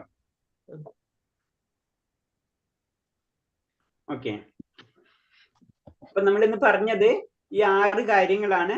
ഈ 6 കാര്യങ്ങൾ പരിപൂർണമാവാത്ത വ്യക്തിക്ക് ഒരിക്കലും ഭഗവാനെ ലഭിക്കില്ല എന്നാണ് പറഞ്ഞു വരുന്നത്. അപ്പൊ ചുരുക്കി പറഞ്ഞു കഴിഞ്ഞാൽ നമുക്ക് ചെയ്യേണ്ട കാര്യങ്ങളാണ് പറയുന്നത്. നമ്മൾ ഓരോ പോയിന്റ് എടുത്തിട്ടും അതിന്റെ ഓരോ നിയമങ്ങൾ നമുക്ക് പറഞ്ഞു തരുന്നുണ്ട്.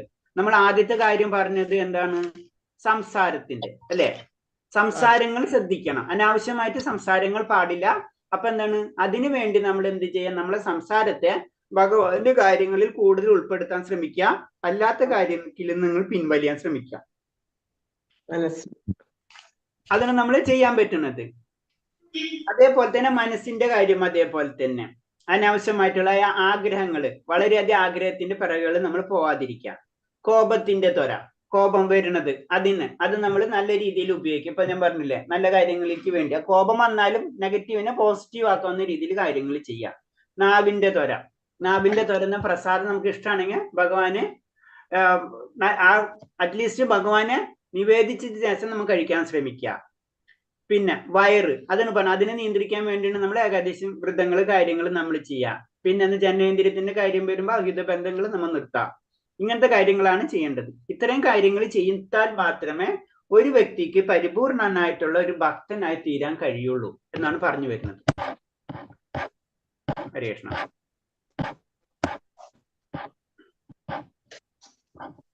പറഞ്ഞാല് എന്തെങ്കിലും സംശയം ഉണ്ടാ എന്ന് പറഞ്ഞാല്?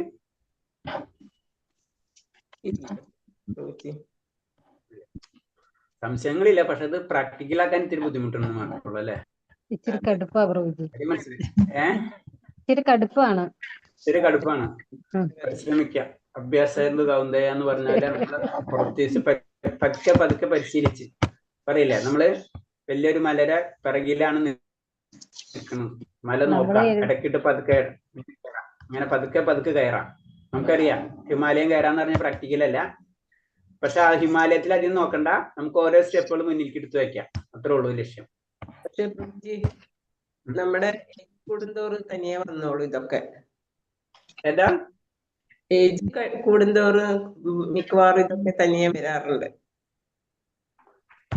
ഏജ് കൂടിക്കഴിഞ്ഞാൽ എന്താണെന്ന് അറിയ പ്രശ്നം. നമുക്ക് ഇത് തനിയെ വരുന്നതല്ല, നമുക്ക് അപ്പോഴാണ് നമുക്ക് മനസ്സിലായി തുടങ്ങുന്നത്. സത്യം പറഞ്ഞു കഴിഞ്ഞാല് അവിടെയാണ്. കാരണം ഓരോ ഏജിനും ഓരോ പ്രയോറിറ്റീസ് ഉണ്ട്. നമുക്ക് ലാസ്റ്റ് ഒരു പ്രയോറിറ്റി ഇല്ലാത്ത ഒരു അവസ്ഥ എത്തുമ്പോഴാണ് നമ്മൾ ചിന്തിക്കാൻ തുടങ്ങാം നമ്മൾ എന്തിനാ വന്ന് എവിടേക്ക് പോകണം എന്നുള്ളത്. അപ്പൊ അതാണ് പോയിന്റ്. അവിടെ എത്തുമ്പോഴാണ് അതിന് എല്ലാവരും സാധാരണ രീതിയിൽ അവിടെ അങ്ങനത്തെ ഏജിൽ എത്തുമ്പോ നമ്മളെല്ലാവരും ചിന്തിക്കുക, നമ്മള് അങ്ങനെ പല രീതിയിൽ ചിന്താഗതികൾ വരുന്നത്. ശരിക്കും പറയുന്നത് എങ്ങനെയാണ് നമ്മൾ പഠിച്ചിട്ടില്ലേ? ബ്രഹ്മചര്യം, ഗൃഹസ്ഥം, വാനപ്രസ്ഥം, സന്യാസം. 25 വയസ്സ് വരെയും ബ്രഹ്മചര്യം, എഡ്യൂക്കേഷൻ എന്ന് പറഞ്ഞാൽ ആത്മീയ വിദ്യാഭ്യാസം. രണ്ടാമത്തെന്ന് പറഞ്ഞു കഴിഞ്ഞാല് ഗൃഹസ്ഥം, ആത്മീയ വിദ്യാഭ്യാസം പ്രാക്ടിക്കലായിട്ട് ചെയ്യുക. നമ്മളെ മഹർഷിമാരൊക്കെ ചെയ്തിട്ടുള്ളത്, കർദമുനിയും അങ്ങനത്തെ വലിയ വലിയ മഹർഷിമാർ ചെയ്തിട്ടുള്ളവര്, അവർക്കും പത്നിമാരും പുത്രന്മാരൊക്കെ ഉണ്ട്, വ്യാസദേവനുണ്ട്, ഒക്കെ അവരുടെ ഗൃഹസ്ഥരാണ്. രണ്ടാമത്തത് ഗൃഹസ്ഥ വാനപ്രസ്ഥം. വാനപ്രസ്ഥത്തിൽ പരിപൂർണമായിട്ട് ഗൃഹസ്ഥം വെടിയ, പിന്നെ ഗൃഹസ്ഥില്ല അവിടെ. വാനപ്രസ്ഥത്തിൽ ഗൃഹസ്ഥം ഇല്ലാതെ പരിശീലിക്കുന്നതാണ് വാനപ്രസ്ഥം. പിന്നെ സന്യാസം എന്ന് പറഞ്ഞാൽ പരിപൂർണമായിട്ട് ഭഗവാനിലെ ആശ്രയത്തെ എടുക്കാം. ഈ 4 കാര്യമാണ് ചെയ്യുന്നത്. അപ്പൊ നമ്മൾ ഏജ് നോക്കുമ്പോൾ 100 വയസ്സുണ്ടെങ്കിൽ 25 വയസ്സ് വരെയും ബ്രഹ്മചര്യം, 50 വയസ്സ് വരെയും ഗൃഹസ്ഥം, 50 വയസ്സ് കഴിഞ്ഞാൽ 75 വയസ്സ് വരെയും വാനപ്രസ്ഥം, 75 വയസ്സ് 100 വയസ്സ് വരെയും നമ്മളെ സന്യാസം. ഇതാണ് കാര്യം. നമുക്ക് 50-60 വയസ്സാകുമ്പോഴേക്കും നമ്മളെ ഏകദേശം പരിപാടി കഴിയാറാവും അല്ലെ? ആ സ്റ്റേജിൽ നമ്മള് 75 വയസ്സ് സന്യാസം അല്ലാണ്ട് എടുക്കാൻ പറ്റൂല നമുക്ക് ഇപ്പോഴത്തെ സ്റ്റേജിൽ പോയി കഴിഞ്ഞാൽ. അപ്പൊ ശരിക്കും അതന്നെ, ശരിക്കും നമ്മളെ നിയമം അനുസരിച്ച് 100 വയസ്സ് വരെ നമുക്ക് ആയുസുണ്ട്. ബ്രഹ്മാവിന് എത്ര ആയുസ്? 100 വയസ്സില്ലേ? അപ്പൊ ഒരു സിസ്റ്റം ഉണ്ട്, 100 വയസ്സുണ്ട്, നമുക്ക് ആയുസുണ്ട്. പക്ഷെ നമ്മൾ 100 വയസ്സ് വരെ ഒന്നും എത്തൂല ഇപ്പോഴത്തെ സ്റ്റേജ് അനുസരിച്ച്. പക്ഷെ ആ പണ്ടത്തെ നമ്മളെ ഉണ്ടാക്കിയ സിസ്റ്റം അനുസരിച്ച് 100 വയസ്സുണ്ട്. അതിൽ ഇങ്ങനെയാണ് ചെയ്യേണ്ടത്. ഭൗതിക വിദ്യാഭ്യാസം അല്ല 25 വയസ്സ് വരെ. ബ്രഹ്മചര്യം എന്ന് പറഞ്ഞു കഴിഞ്ഞാൽ ശരിക്കും ആ ബ്രഹ്മചര്യത്തിലാണ് ഡിസൈഡ് ചെയ്യണത്. പരിപൂർണമായിട്ട് ബ്രഹ്മചര്യത്തിലേക്ക് കടക്കണോ ഗൃഹസ്ഥത്തിലേക്ക് കടക്കണോ എന്ന് ഡിസൈഡ് ചെയ്യാനുള്ള അനുവാദം കൊടുത്തിട്ടുണ്ട് ആ വ്യക്തിക്ക്. അവര് അത് പഠിച്ചുകൊണ്ടിരിക്കുമ്പോ അവര് എല്ലാതും പഠിക്കും അല്ലെ? ഇപ്പൊ നമ്മൾ പാണ്ഡവരെ കാര്യം പറഞ്ഞല്ലേ, അവർക്ക് എല്ലാ കാര്യങ്ങളും അറിയാം. ഗൃഹസ്ഥത്തിൽ കിടക്കുന്നവർ ഗൃഹസ്ഥത്തിൽ കിടക്കും, എല്ലാവരും ബ്രഹ്മചര്യത്തിൽ കിടക്കുന്നവർ ബ്രഹ്മചര്യത്തിൽ നിൽക്കവർ. ഗൃഹസ്ഥത്തിൽ കടന്നെന്ന് വെച്ച് കഴിഞ്ഞാൽ അപ്പൊ ഭൗതികമായിട്ടുള്ള കാര്യങ്ങൾ അതിലുണ്ട്, അത് ചെയ്യണം. അപ്പൊ അത് പഠിച്ചിട്ടാണ് അവർ ചെയ്യുന്നത്. അർജുനൻ ധനുർവിദ്യ പഠിച്ച പോലെ അപ്പൊ അത് ചെയ്യുന്നുണ്ട്, അതും ചെയ്യുന്നുണ്ട്, ായിട്ടുള്ള കാര്യങ്ങളും ചെയ്തു പോകുന്നുണ്ട്. അതാണ് ഈ 25 വർഷം നമ്മൾ ചെയ്യേണ്ടത്. നമ്മൾ ഭൗതിക വിദ്യാഭ്യാസം മാത്രം ചെയ്യുന്നുണ്ട്, അത് വേണം, അതിന് സംശയമൊന്നുമില്ല. പക്ഷെ അത് മാത്രമാണ് എല്ലാതും കഴിഞ്ഞിട്ട് സന്യാസം എന്നൊന്നും പറയാനില്ല ആ സമയത്ത് എത്തുമ്പോ. അപ്പൊ അതാണ് നമ്മളെ രീതിയിൽ ചിന്താഗതി. കേട്ടിട്ടുണ്ടല്ലോ, എല്ലാവരും കേട്ടിട്ടുള്ളല്ലേ? അതൊക്കെ ഇപ്പൊ എന്തിനാണ് ഭഗവാന്റെ ഇതൊക്കെ വയസ്സാം കാലത്തല്ലേ അല്ലെ? ജനറൽ ആയിട്ട് നമ്മൾ പറഞ്ഞാണ് അല്ലെ? അത് ശരിയാണ്, പോയിന്റ് കറക്റ്റ് ആണ്. കാരണം നമ്മൾ അവിടെ എത്തുമ്പോഴേക്കും പരിപൂർണ്ണമാവണം. നമ്മുടെ ഏജ്ഡ് ആവുമ്പോഴേക്കും നമ്മളത് പരിപൂർണ്ണമാവണം. പക്ഷെ അത് പ്രാക്ടീസ് ചെയ്യണം. ഇപ്പോഴും നമ്മൾ പഠിച്ചതല്ലേ, പ്രാക്ടീസ് ചെയ്യണം. പ്രാക്ടീസ് ചെയ്യാണ്ട് ലാസ്റ്റ് സമയത്ത് അന്ധകാലേച്ച മാമേവ എന്ന് പറഞ്ഞാൽ നമുക്ക് നടക്കൂല. ആ സമയത്ത് ഭഗവാനെ നമുക്ക് നാമം വിളിക്കാൻ പറ്റില്ല. നമ്മൾ നേരത്തെ നോക്കണം. നമ്മൾ നേരത്തെ എത്രയും നേരത്തെ നോക്കണ് അത്രയും നല്ലത്. അത്ര ഉള്ളതിന്റെ പ്രഭു